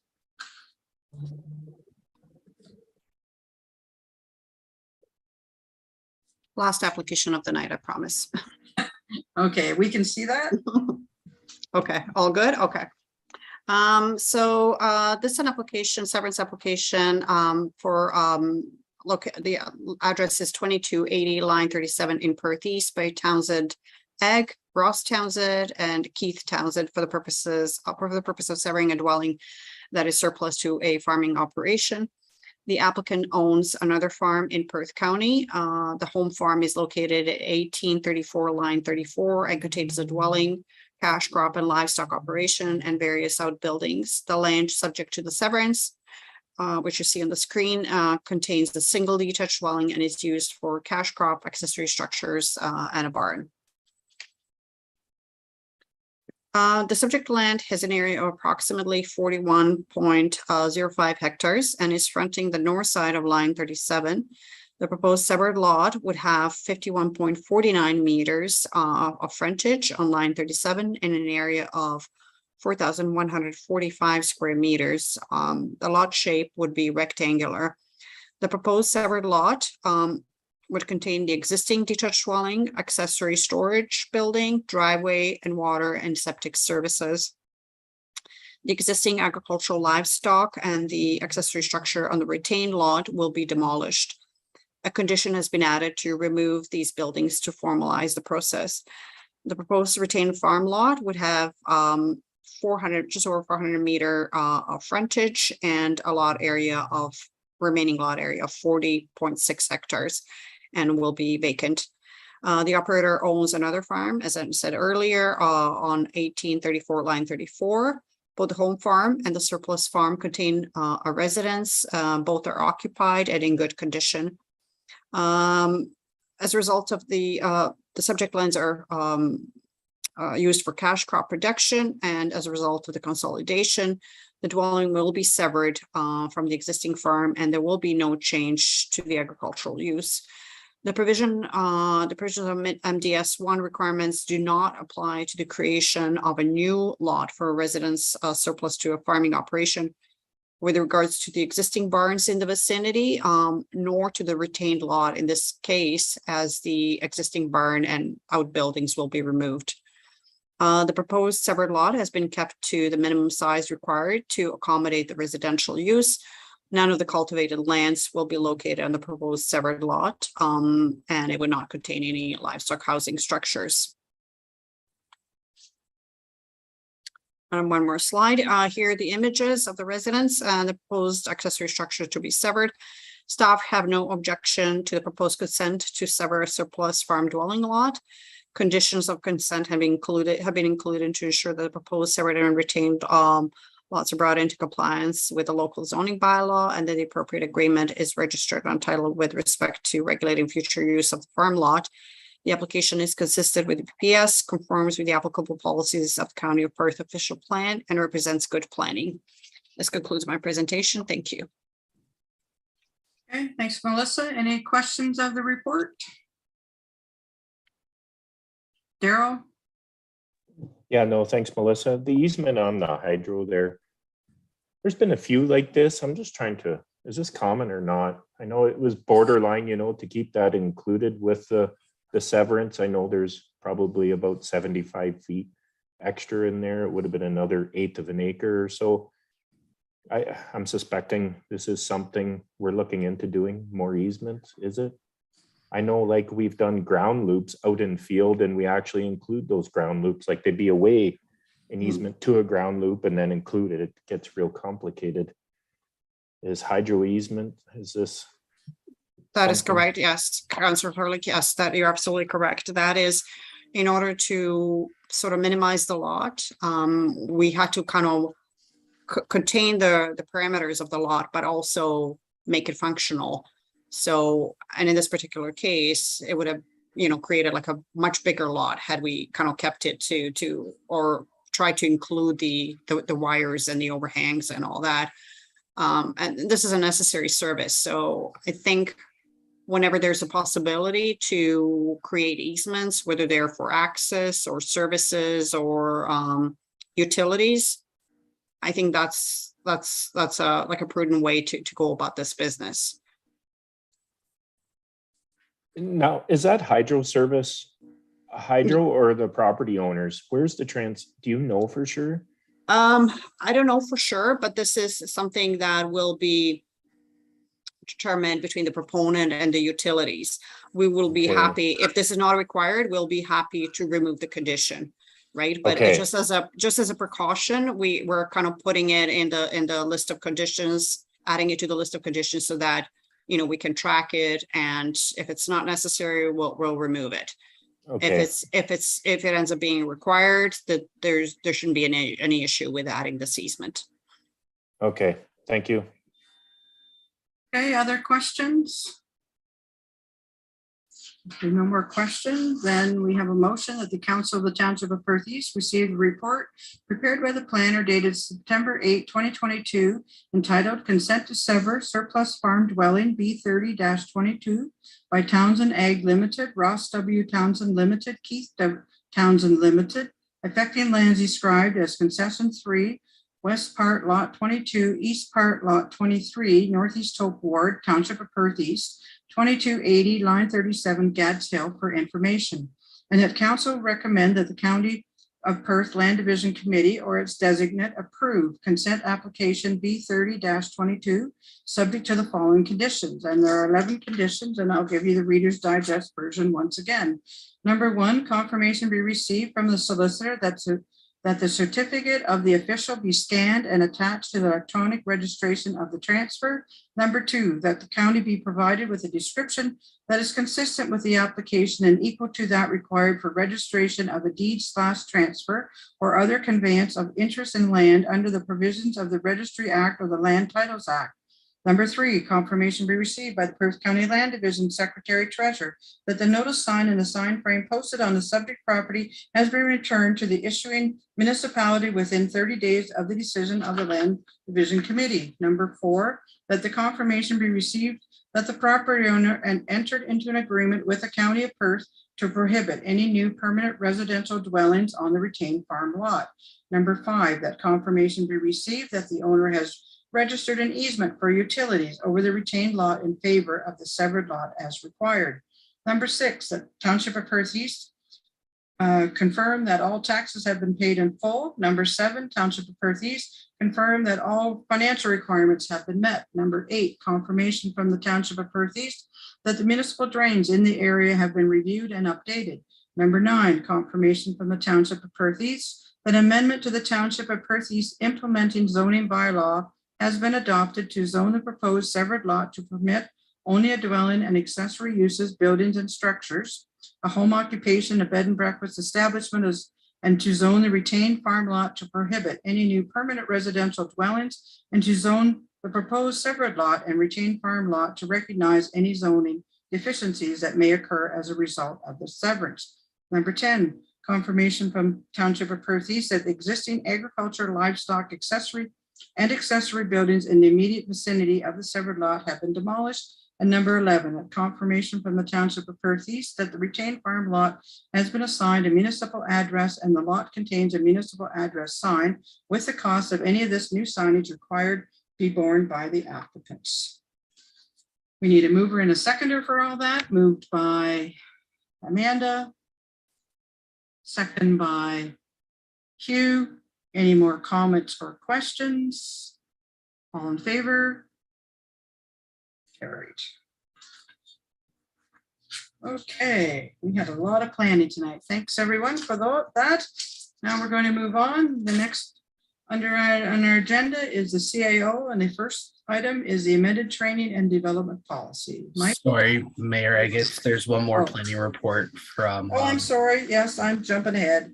I'm sorry, right. We do have one more planning, and that is notice of housekeeping amendment, zoning bylaw, secondary dwelling. Pooney, the floor is yours. Sorry about that. Yes, no worries. All right, so with your permission, I will share my screen once again. Okay. All right, and I'd like to, you're able to see the presentation, right? Yep. Great, thanks. So I'd like to explain that what this is really, it's a kind of explanation as to the notice that the council received, and just wanted to go over what it is that's being proposed here and to get, council to see if they look to move forward with this amendment or not. So just to give a background, I'd like to go back to Bill 108, which is More Homes, More Choice Act, that was passed in June of 2019. The purpose was to provide more units, residential units, within dwellings or within buildings or outside, in order to address the shortage of housing really in the province. And following that, the Planning Act was amended, and it directed kind of municipalities to enact official plan policies and zoning provisions to allow for establishment of these additional residential units, as they call it. And they can be, again, contained in a single detached, semi-detached, or row housing, or within any kind of building or structure, really, in general. And that came into effect, that's the Planning Act amendment in September 2019. Provincial policy statement later on was amended in 2020 to include specific policies references to additional residential units. And now when I say additional residential units, they are referred differently in different municipalities. They are meaning the same thing, secondary dwelling units, additional residential units, and so forth. So the aim here is really for the Perth East zoning bylaw to include provisions related to the secondary dwelling unit, we're going to call it here, to be in conformity with the updated provincial planning policies. Now, where would they be really these units be generally located? These secondary dwelling units will be permitted within mainly the low density residential zones and agricultural zones. They cannot be developed in a way to allow severances of the lot. It is not permitted as per the official plan and the provincial policy statement. So they will be permitted within any single detached dwelling, semi-detached, row or townhouse dwelling units on an individual lot, or within any building accessory to such a dwelling unit and on the same lot as the main primary unit. Subject to the, of course, they'll be subject to the regulations of the zones that they are located in. So in agricultural zone, there are different ways that these units can be permitted, which I've outlined here. So they can be in combination with another additional farm dwelling and also an accessory building on the farm. There can be an additional farm dwelling plus a secondary dwelling unit, so hard, within a building accessory to the farm and within 30 meters to the main building, regardless of the age of the house. And there can be accessory buildings to the farm, which can have additions to accommodate secondary dwelling units. So I would like to also point out the considerations for drafting this housekeeping amendment. So we're going to look at the minimum parking requirements. They have to be in close proximity to the primary dwellings. They have to be kind of in a certain distance to the hazard lands. There will be gross floor area considerations and the minimum lot area requirements for these units. They won't be allowed in front yard or exterior side yards, except for agricultural lands. They won't be allowed in accessory buildings if they are farther than 30 meters from the main building. And they obviously have to be in conformity with other provisions of the Perth East zoning bylaw. So I wanted to really, that's the end of the presentation, but I wanted to really have this opportunity to explain what we're trying to prepare in terms of the these kind of provisions in Perth East.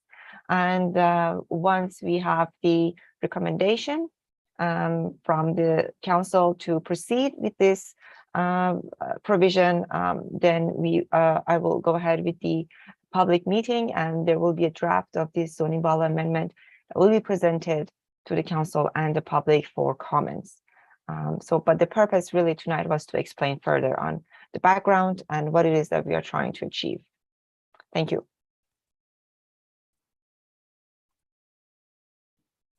Daryl? Yeah, no, they're great. Thanks. A little bit of new information for sure here. A little overlapping of what we had. The 30 meters from the existing dwelling, if it's in an outbuilding, is that something we've carved up, or is there policy behind that from the province? It's not. I can definitely get back to you. Thank you for the question, Councillor Hurley. I can get back to you on that. From my understanding, it is not a set policy from the province level, but again, I will double check that. From what I've seen in the county, because I've looked at other jurisdictions within the county and also similar townships neighboring Perth County to see what they've adopted already. I see that 30 meters from the main building, but I don't believe it's a requirement of the policy, but again, of the provincial that is planned. But I can definitely get back to you. Again, it's no direct attack on anyone here, but I think this is something that Perth East Council should maybe have a little say on. This is unique to us. I mean, there's the other lower tiers as well, but here's an element again where the planning's at the county and it's out of our hands a little bit. So here it is at us tonight. And it's not that it's horrible. I'm enjoying what I'm seeing, but it's just the 30 meters. Is there going to be some wiggle room, some amendments? Are we going to be seeing a bunch of amendments if, you know, or you know, 30 meters, oh, we're 40. Should we be reconsidering something different? Why was 30 the sweet spot? Who decided that? And then the side lots, we're not allowed side in a residential situation. It says you can't have it be side or in front. Again, who says that we can or can't do that? Is that something that we're saying because it's aesthetically pleasing, or is the province pushing that towards us? There will be some underwriting here and provincial policy statement maybe that we need to look at. I'm just concerned. I like what I see, but more engagement from council and what is and what isn't. At the end of the day, we're the council and we should have a little more say here, I believe. Thank you. So just to add on to that, I've started meetings about this way back in March. And I believe it is in the provincial policy statement. You have to have it within the cluster of your buildings, because the idea is not to be able to have it say on the corner of your farm and then you can sever it off. The idea is to have these buildings right in your cluster. And I believe it is in the provincial policy statement, the distance that it is to be. That isn't something the councils can make up the distance that they want.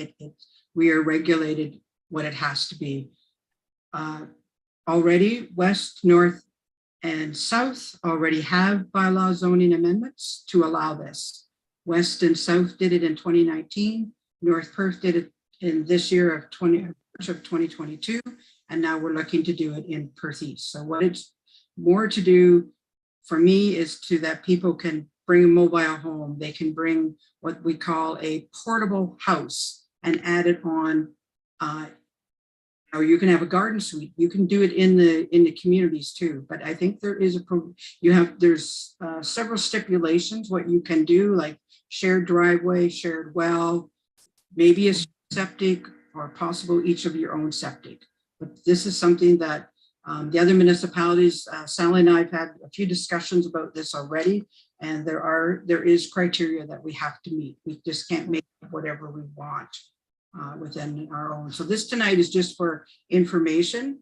Puni will bring more information back at another meeting. And, you know, if you want to maybe talk to her on the side and say, these are my concerns, this is what I'd like to see, but there are parameters that we have to stay within as well. No, again, I'll just piggyback off your comments there, Mary Agates. Yeah, great, thanks. I was suspecting there is some regulation from the province, and I guess it just would have been interesting to have that included. The province dictates this, dictates that, but maybe when the report comes, just include that. I'd make the recommendation to the planning department. Just this is what we're dictated. So just, yeah, where we're getting this information so we're clear. Thanks. I think Wes, do you want to help us out here?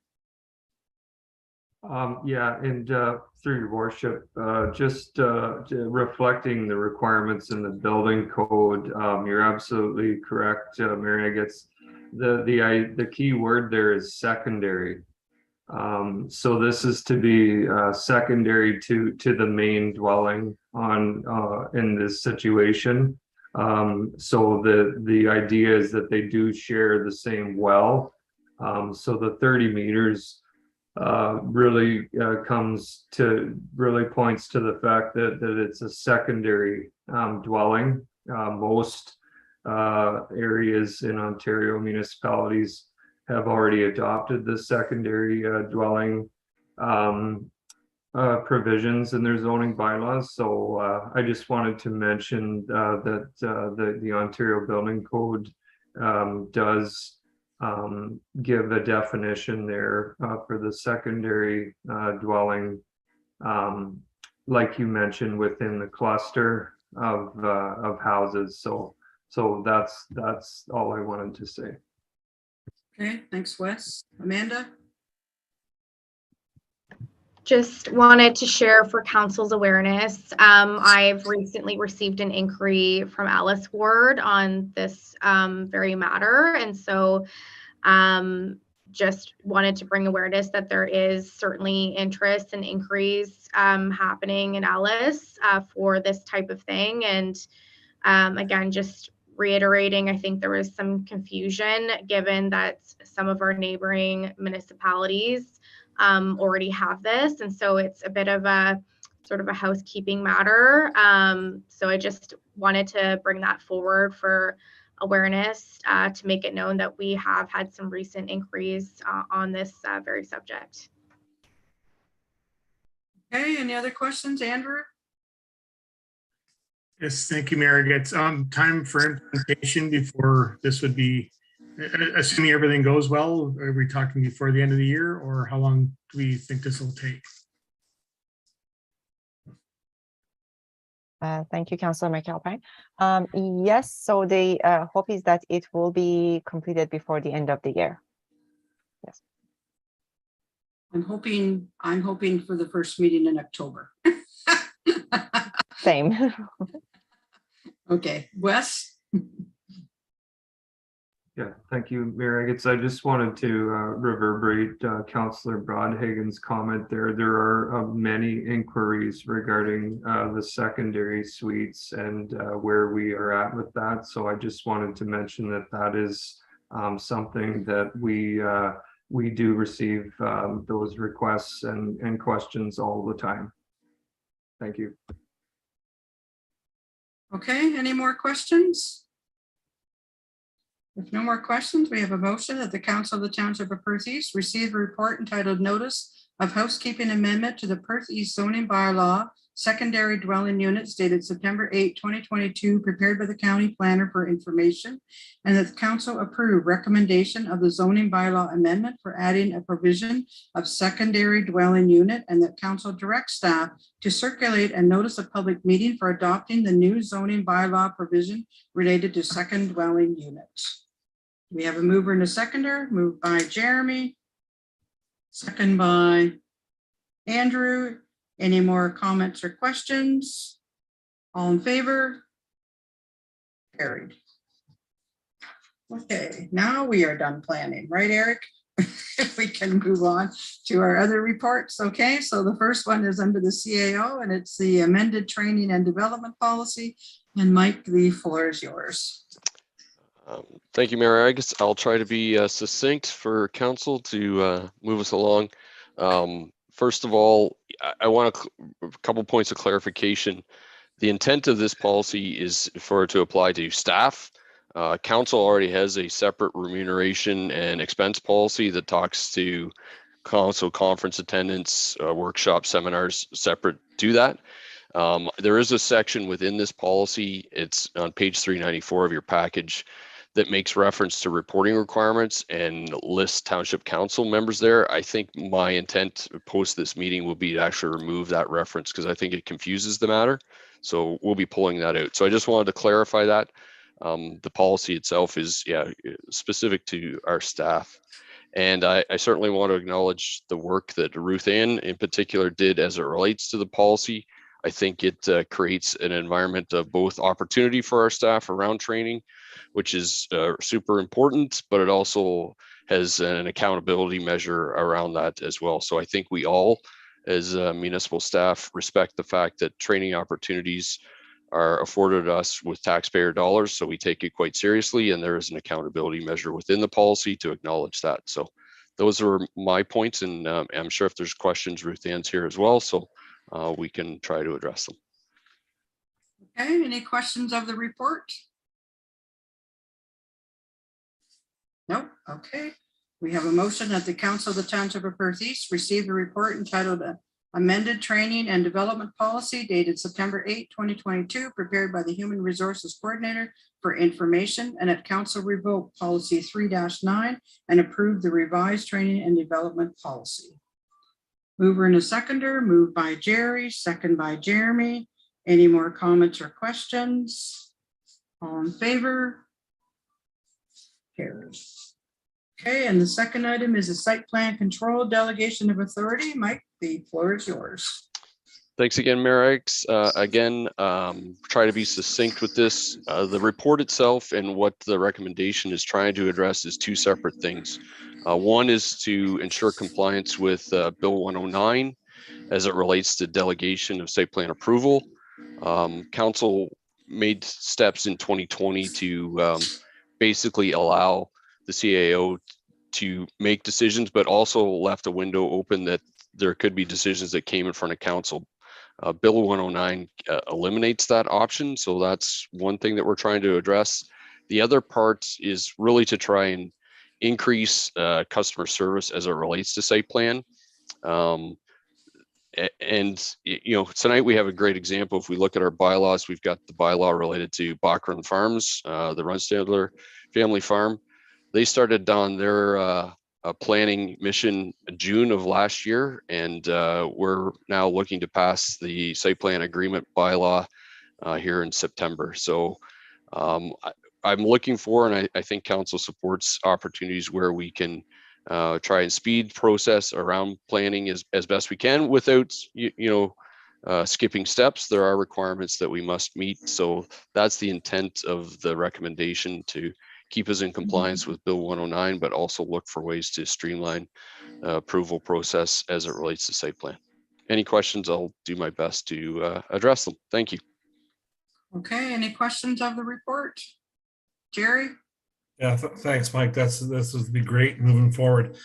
You mentioned that any of these that come your way will be on the consent agenda for council to at least have a look at.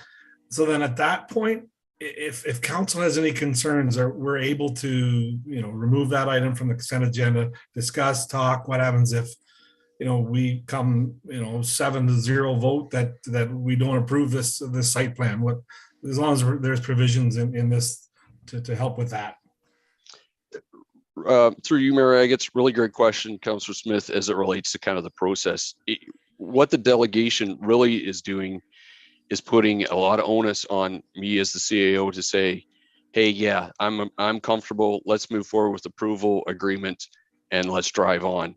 In circumstances where I think there may be concerns or questions are related to that, there will be a report that will come directly to council at that point. There are certain circumstances, and you guys will find this, I think we'll get a level of comfort around site plan approval.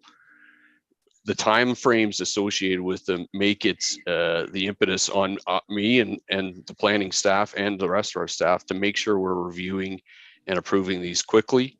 So if something comes to me as a site plan and I believe that it's going to require some council awareness, I got to make that assessment really quickly and get it in front of council as it relates to a report, so that we can still do the approvals within the required timelines. So the discretion kind of allows me to fast track them, Councillor Smith, to a certain degree, if I believe that they're fairly straightforward, there aren't going to be implications that would necessarily require a lot of council consultation. But in the instance where they do, I got to make that assessment quickly and get something in front of council so you guys are aware of what the situation is.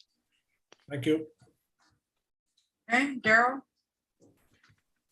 So yeah, we could, again, it's not a secret or anything. The Runstadler one here, for example, is with us. What are you looking at gaining by this delegated authority? A few days, a week? Like how much quicker would have you been able to fast track?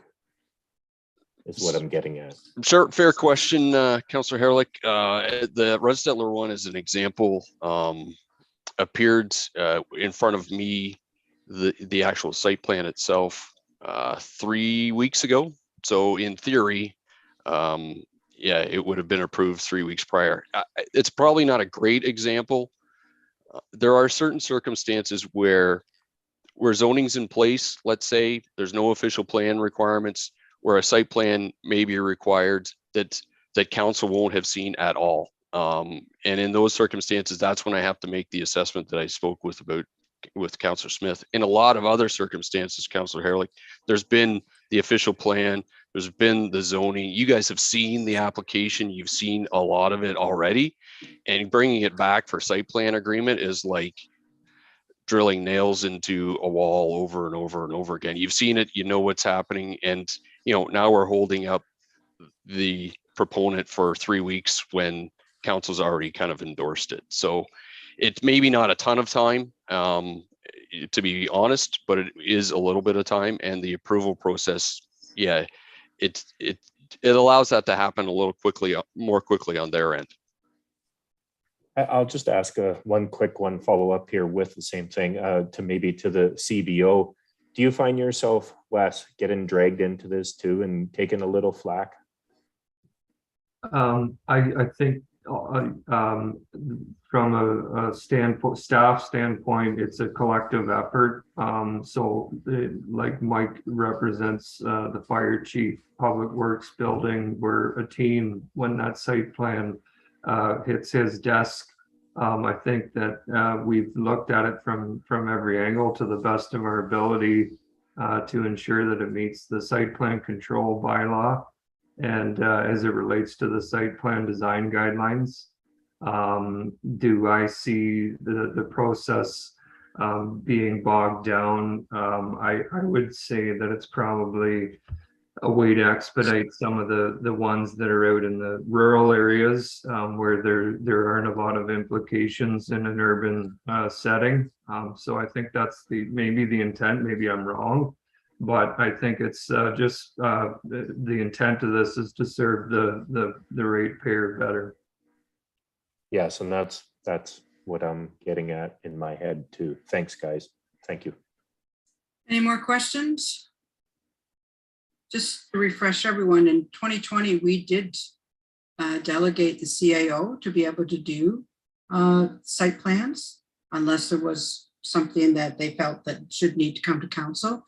Now I believe we're being mandated by the province. So we're already one step ahead because we've already done this. So tonight is just more or less, we wanted to bring it back just to remind everyone what we had done and what the province is asking us to do. So we do have a motion that says the Council of the Township of Perth East received a report prepared by the CAO dated September 8, 2022, entitled Site Plan Control Delegation of Authority for Information, and that council approved the below or similar revised wording in section 6 delegation of site plan approval in the site plan control bylaw 32-2020.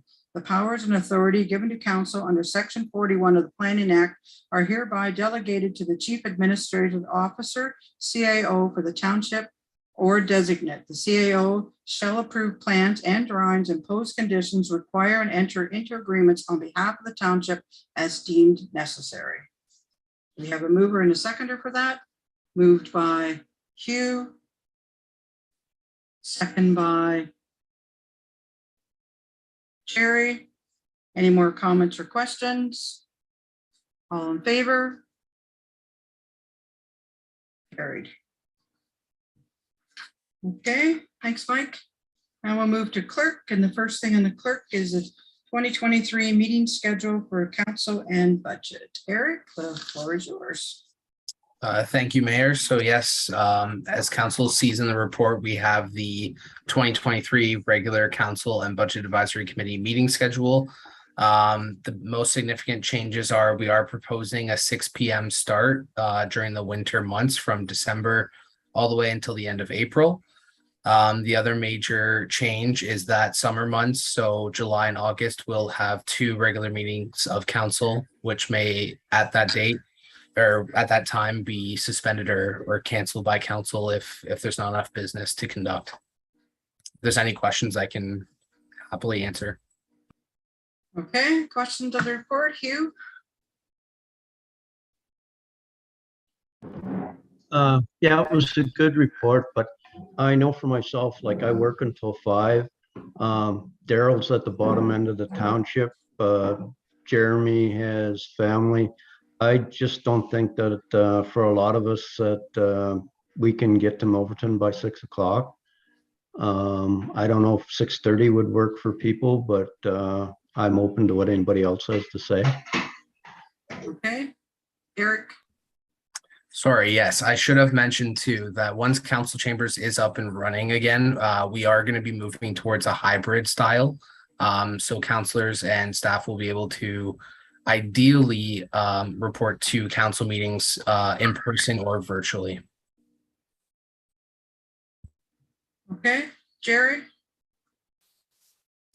Yeah, and myself, I'm kind of flexible, but I'm kind of used to the 7 o'clock. And I know prior to 2020, we did go at 7, I believe, and then we moved to 7:30. Some of that was to help out the farmers, I think, but I would be more in favor of just leaving it at 7 p.m. for the whole year. And then, yeah, hybrid for sure. We get back to hybrid and then in person, but the 6 o'clock may be challenging for, I know a lot of people that have the citizens that get on the agenda for whichever reason. They'll have families, they'll have prior things to do. So I'd be more in favor of a 7 o'clock start. And also, if I may, so I guess you did address it, Derek, that this is the first time, like, I know years ago, we only did one in July and one in August. I see this, as you mentioned, though, we are going to have the 2 plus the visioning in July, and then 2 written in stone, more or less, not really, but for August. But I guess if we, as you mentioned, if come July and we see that there's nothing that needed for that second meeting, it could be canceled. But yeah, I don't know if we need to have that second meeting in August in our schedule. But those are my two thoughts.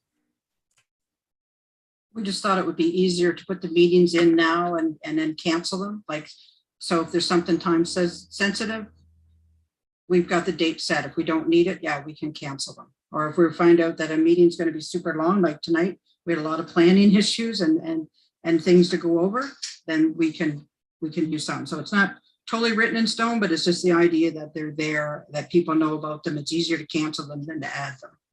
Yeah. If I may, I like that. I'm fine with that. It's just the 7 o'clock start time.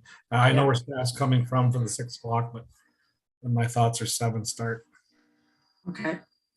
All right, Daryl, do you want to comment? Just a little bit of repeat. Yeah, 7 o'clock for sure. 6 o'clock, just it won't work for too many people. It's very pushed. We already are, especially for the guys on county. And you're adjusting continuously. I know county, we've pried at them for the odd one to be at night. It hasn't happened yet. That being said, I believe we need to stick with the 7 year round. And I'm okay with the meetings, and then we remove them if we need to. There is times actually through the summer, I think a second meeting would be handy. It just takes the pressure off. Let's be honest. We get into some big meetings. Let's have that second meeting. It's interesting. We're already busy in the summer and running. Well, if we can make the meeting a little shorter, it's not so exhausting for everybody. So, yep, I'm okay. Let's keep it at 7. Thanks. Okay, Amanda? Just want to echo what many others have shared in terms of the start time. I think 6 o'clock makes it a little tricky for me personally, with work and the farm, and then just, trying to have something to eat before council. And then also, I think just something to throw out there, and I know we have done this on occasion, is if there is a special presentation or something of that nature. I know on occasion we have had a 6:30 start on various items before, not on the regular, but I think, that is something that could be looked at when appropriate, bit of a compromise. Should there be a really heavy schedule or a special presentation or training that requires that extra half an hour start ahead of time. So I would just add that. Okay, anyone else? So it seems the consensus is to, I'll throw something out here, change all the meetings to 7. Is that what you want? So is someone willing to make that a motion? Jeremy and Amanda. Okay, so I will read this, that the Council of the Township of Perth East received the 2023 schedule for budget and regular meetings of council report prepared by the acting municipal clerk dated September 8, 2022 for information, and that the 2023 schedule for budget and regular meetings of council be amended as outlined in Schedule A. And the amendment is that all meetings will start at 7 p.m. Okay. Any more comments or questions? If not, all in favor? Carried.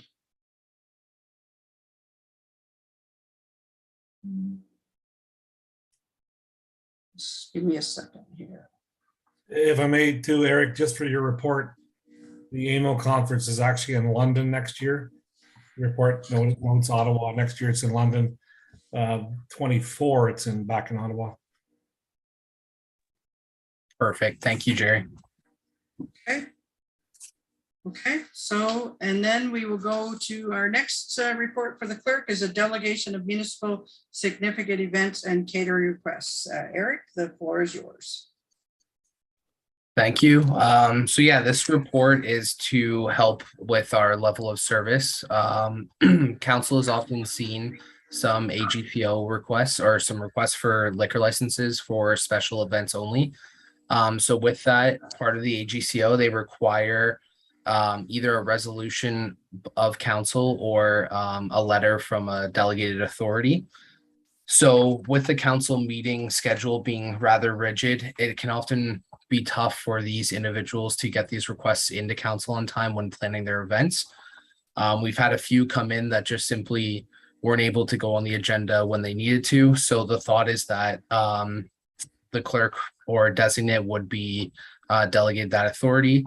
And then the hope would be is that we would do that for the catering requests as well, so that they would still appear on the council agenda in the consent agenda, so everyone knows when the events are, just that it's going to help us kind of streamline that service and get it approved quicker. Okay, questions of the report, Jerry? Yeah, thanks, Eric. I like this idea for us. That's great. Just as a matter of procedure, so the Lady Slow Pitch League comes in on Wednesday and their tournament's Friday. What's the process? Are you going to stamp it on the Wednesday, or do they need a little bit more time? I'm just curious how procedure there. Yeah, so there are it still needs to get approved by the AGCO. All we're doing is really endorsing it. So there would still they would need to submit it a lot earlier than that. We'll definitely work with them, but I believe the AGCO expects 30 to 60 days prior to the event. I have heard that they do a little bit quicker than that, depending on the event, but yeah, that's kind of the process. It won't be like a 2-day thing. And if it is something very close, we can easily send an email out to council just to make them aware of the event as well. Thank you. Okay, any other questions? Seeing no questions, we have a motion that the Council of the Township of Perth East receive a report prepared by the acting municipal clerk dated September 8, 2022, entitled Delegation of Municipally Significant Events and Catering Requests for Information, and that council delegates the authority for issuing the declarations of a municipally significant event to the clerk or designate, and that council delegates the authority for endorsement of catering requests to the clerk or their designate. We have a mover and a seconder, moved by Amanda, second by Carol. Any more comments or questions? All in favor? Carried. Okay, thanks, Eric. We'll move to finance, and we have the Consumer Price Index and 2023 job rate. Paula, the floor is yours. Thank you, Mayor Agates, through you to council. The Consumer Price Index report, as well as the draft 2023 salary grid, it has been enclosed in your agenda for your review. The report was prepared under Section E of the Township Budget Development and Control Policy, and that uses the average consumer price index from August of the prior year to July of the current year, and that being 5.867 for 2023. That has been implemented into the 2023 draft salary grid. And Yeah, that's about it. So if council had any questions, I will do my best to answer. Okay, thanks, Paula. Any questions, Paula? Seeing no questions, we have a motion that the Council of the Township of Perth East receive a report prepared by the treasurer dated September 8, 2022, entitled Consumer Price Index and 2023 Job Rate / Salary Grid for information, and that the Consumer Price Index CPI rate of 5.867 as averaged from August 2021 to July 2022 be used as the base budget benchmark as outlined under Perth East Budget and Control Policy FL-1.06, and that the 2023 adjustment to the Township of Perth East pay grid be 5.867% effective January 1, 2023. All full and part-time salary and hourly wages, including seasonal and casual, council annual and meeting rates, and volunteer firefighter on-call hourly rate, training rate, practice rate, officer pay, and mutual aid meeting. We need a mover and a seconder. Moved by Daryl, second by Hugh. Is there any more comments or questions? All in favor? Carried. Okay, thanks, Paula. So we have no reports from Public Works, no report from Building, nothing from Recreation and Community Services, nothing from Fire. So now we're at correspondence, and our first item of correspondence is from Chief Bill Hunter. It's about the 100th anniversary fire truck parade on September 24th in Milbank. Is there any questions or comments about the parade? Jeremy? So we're delegating some of these different authorities to our staff to deal with certain things, and I wonder about these parade route. This was a unique one because it's the first time we're doing this, but we do have these things come to us every year for parade routes and for road closures. So I just wonder if this is something we need to see every year, if that's another item that can show up on the consent agenda moving forward.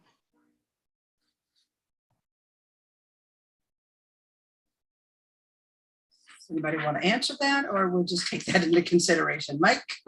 The short answer is yes, Councillor Matheson, it can be a delegated authority, and it is done in other municipalities that typically your Director of Public Works or someone on the Public Works side has the approval authority around road closures. But again, it does vary. Some councils want to be engaged in that and understand the route and offer comments around that, but it can be a delegated authority. So if that's a direction council wants us to consider, we could bring a report back at a future date.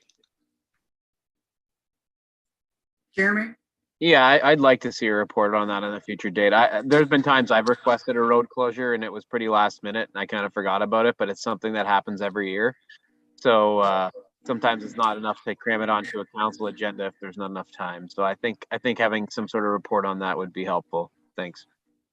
Daryl? Yeah, through you, Mayor Agates, my concern would be is, for example, this summer there wasn't there the Dusty Nostril bike ride, and there was great comments, and council had some say there with concerns with the rural in the time of the year. So I'd be worried that potential of items getting out into the rural and affecting traffic, and we didn't have no say or comment, and it just gets a little escalated too quick. So for this one, yeah, I don't know. I'll see what a report has to say, and we'll go from there. Thank you. Okay, any more questions on this request? If not, we have a motion that the Council of the Township of Perth East receive the correspondence from Chief Bill Hunter, Fire Chief, Township of Perth East, dated August 12, 2022, requesting a temporary road closure for 100th anniversary fire truck parade on September 24, 2022 for information. And that council approved the route for the fire truck parade starting on Industrial Road, west on Stipple Street, south on William Street, east on George Street, south on Main Street, and dispersing on Wilford Street in the Milverton ward on Saturday, September 24, 2022, from noon until 1 p.m. in order to accommodate a parade and celebrate of the 100th anniversary of the Milbank Fire Station, and that the event organizers provide sufficient volunteers necessary to control detoured / rerouted traffic, and that the certificate of insurance state that the County of Perth be added as an additional insured, but only with respects to their interest in the operation of the named insured. We need a mover and a seconder. Moved by Jeremy, second by Amanda. Is there any more comments or questions? All in favor? Carried. Okay, the second item of correspondence is from Michael Holmes from Nithberg, and it is regards to Perth County Road 56 and King Street, Nithberg. So being that this is a county road, I know he is a resident of Perth East, but it is a county road. Does council wish to send this correspondence on to the county? Daryl? Yeah, it's basically my ward, and yeah, that would be the best thing. Yeah, we're going to have to. And but yeah, we should send that along for sure. And if they could get this on the agenda, that'd be great. Okay, so you will move that, Daryl? Yes, I'll move that. Okay, and we seconder. Hugh, comments or questions? Hugh, you have something? Yeah, could we send Mr. Holmes some correspondence indicating that we did send it on to the county so that he knows where it's gone to? Okay, Eric? Yes, Deputy Mayor, we will follow up with Michael Holmes, and we will send him the resolution that was passed by Perth East Council. Thank you.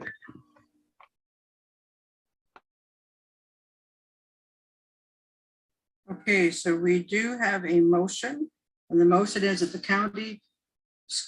council of the Township of Perth East receive the correspondence from Michael Holmes, Nithberg resident, dated August 22, 2022, regarding a request for the installation of a streetlight at the intersection of Perth County Road 56 and King Street, Nithberg, for information, and that the correspondence be sent to the county as it is on a county road. Okay. We move by Daryl, second by Hugh. Any comments or questions? All in favor? Carried. Okay, and our other piece of correspondence from Paige Schweitzer and Scott McLeod and their Tavistock residents. And once again, we have Perth County Road 112. So do we do the same thing again, that we send this correspondence on to the county? Andrew? I believe one's on line 29, if I'm not mistaken, or maybe Public Works can. I thought it was the road before. Let me just look again here. It's at the corner of 112 and 29. So is this a county intersection or a Perth East intersection? That is a Perth East intersection. Wes? It's a county controlled intersection. Where was the fatality, Wes? Was it at that intersection? That was 111. Yeah, so we already have a four-way stop at the county, so I believe in, and we may want to check with the writer. I believe it was the intersection where the fatality was at, and I know we've discussed this before, and it seems like there's some new information in the letter that I wasn't personally aware of about some possible help interpreting when it's feasible to do this.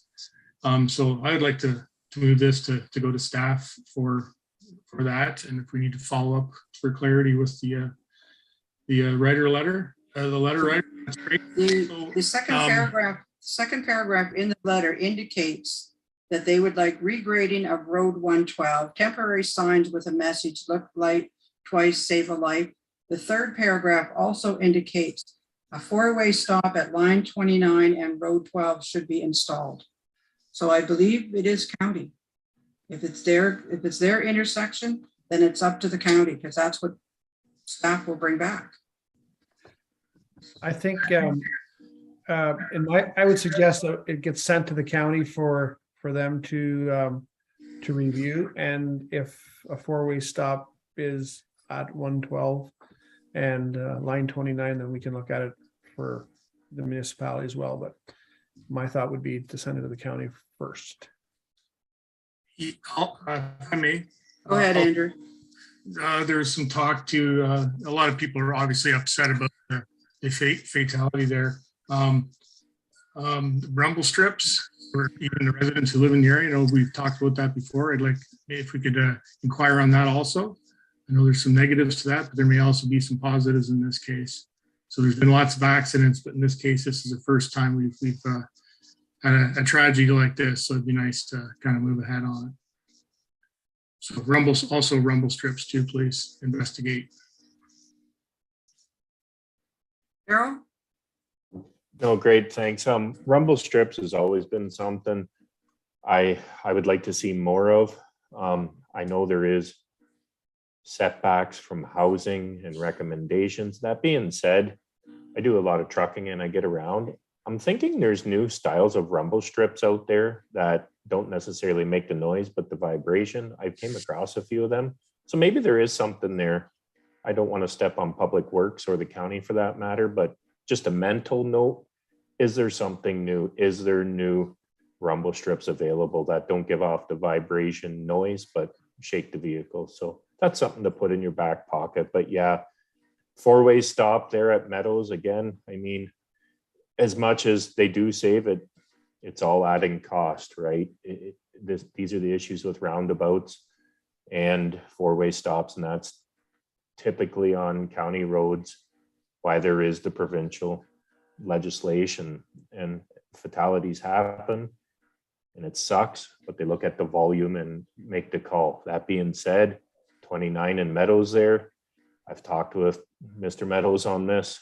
It's insane. It's a rotten feeling they have to live with, knowing that there's going to be another accident, and what do they got to walk up to? It's awful. That whole section in there. So I think we need to move and act on this. And that's, yeah, this is well done. I really give them credit. They did some digging. It's awesome. So we'll move it to the county. Thank you. Andrew? Yeah, thank you. There's also another item that came out in the discussions on this with staff and with residents. There's a feeling that a lot of people are getting directed this way from construction. We have it like Punky Doodles, or whether it be when Tavistock was redone many years ago. I'm wondering if there's any ability to find out what app was used in this instant where the fatality was. And because I know there's some talk that it's possible that's known, and contact that company and maybe somehow rejig their algorithm to put them on major roads like county roads or highways instead of back roads.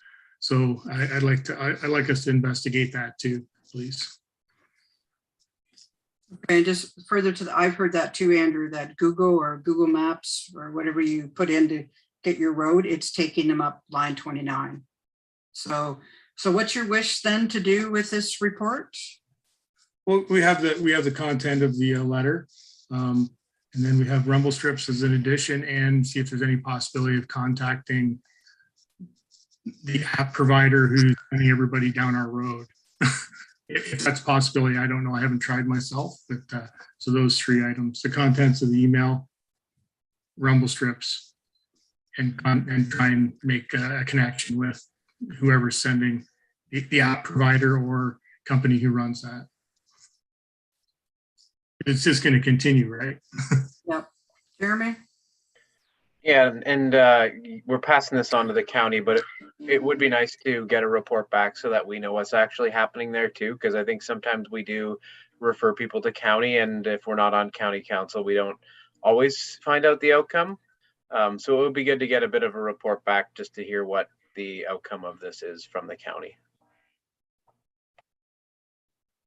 So you want the report to go to the county. Andrew's mentioned some other things as well. He wants rumble strips looked into, and how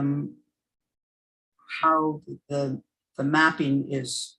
So you want our staff to do the mapping and the rumble strips, and you also want this to go to the county. Is that the who's moving? Who wants to move what? My understanding was that it's all going to county. I just want to hear what the outcome is. Well, I want someone to make a motion. If that's what you want, then you want to move that, Jeremy, that the report goes to county? With Andrew's additions.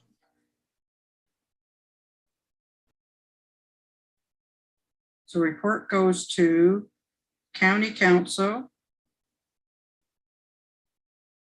We want rumble strips looked into.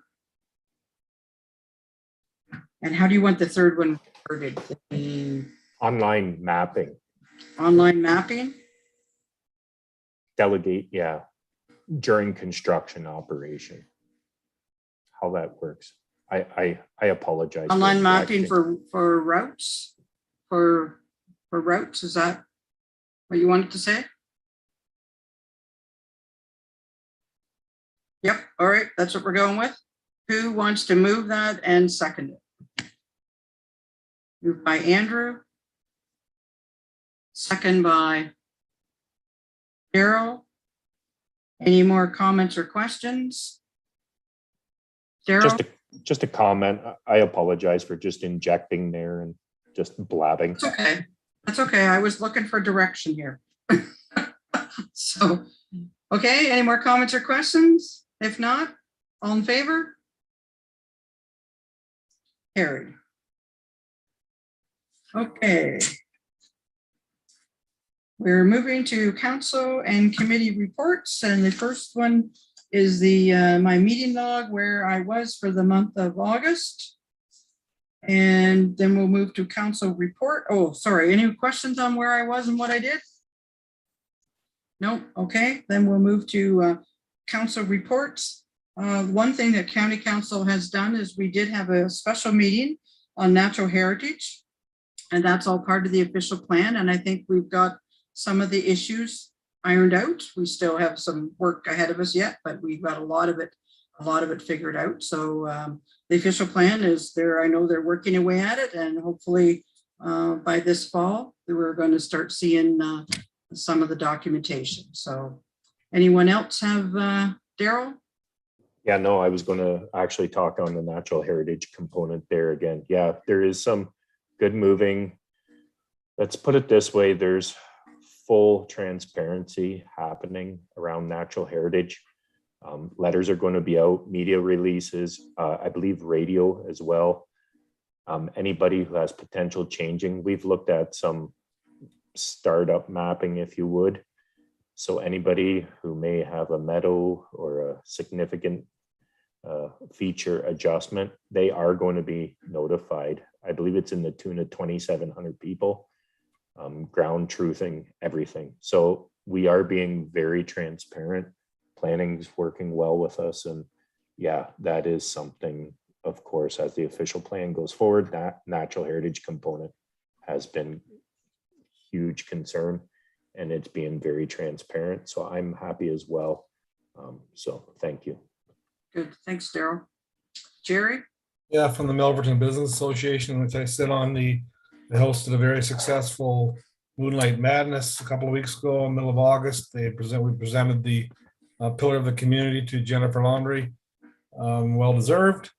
Yeah, and it was well attended. Library, our next meeting's next Tuesday. Those are the two reports I have.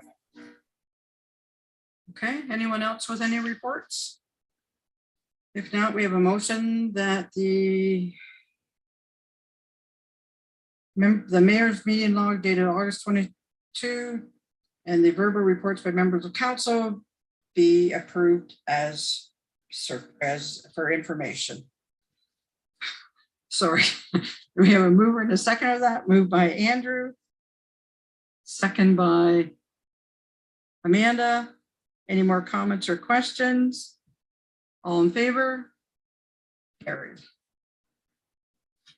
Okay, now we're going to move to bylaws. So we have some bylaws for reading of a first and second reading. So we have 4, I believe. So the first one is bylaw 43-2022, and that's to delegate forest conservation authority to the county of Perth. The second one is bylaw 44-2022, and it's to appoint a building inspector under the Building Code Act, and that's Nicole Harloff.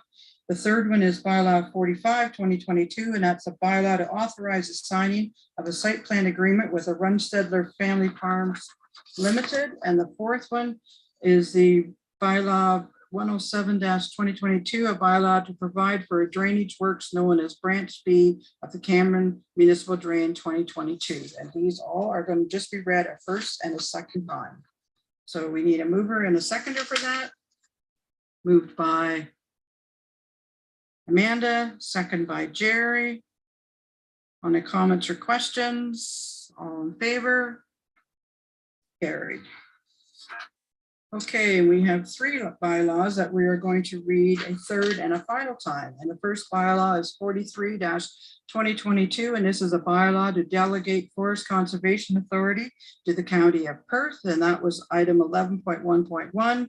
The second one is bylaw 44-2022, a bylaw to appoint a building inspector under the Building Code Act, and that's Nicole Harloff, and that was item 11.1.2. And the third one is 45.22, a bylaw to authorize the signing of a site plan agreement with the Runstedler Family Farms Limited. And that was 11.1.3. So we need a mover and a seconder that these bylaws listed above be read a third and a final time. Moved by Hugh, second by Amanda. Comments or questions? All in favor? Carried. Okay, we do not have a need for a closed session. Do we have any notice of motions? New business? Announcements? Jerry? Just further to the request for the parade for the anniversary, I do have tickets if anyone's interested for the banquet on the 24th, the Saturday night at the Perk. Message me, email me if council or staff are interested in attending. Okay, thanks, Jerry. Anyone else with announcements? If not, we are at our confirmatory bylaw, and it's that bylaw number 46/2022, being a bylaw to confirm the proceedings of the Council of the Township of Perth East at its regular meeting held on September 8, 2022, be read a first, second, third, and final time. Moved by Jeremy, second by Amanda. All in favor? Carried. And the final motion of the night is that the meeting of the council be adjourned at 9:42. Moved by Andrew, second by Carol. All in favor? Carried. Great. Thanks, everyone. It was a long night. We had a lot to go through, but we got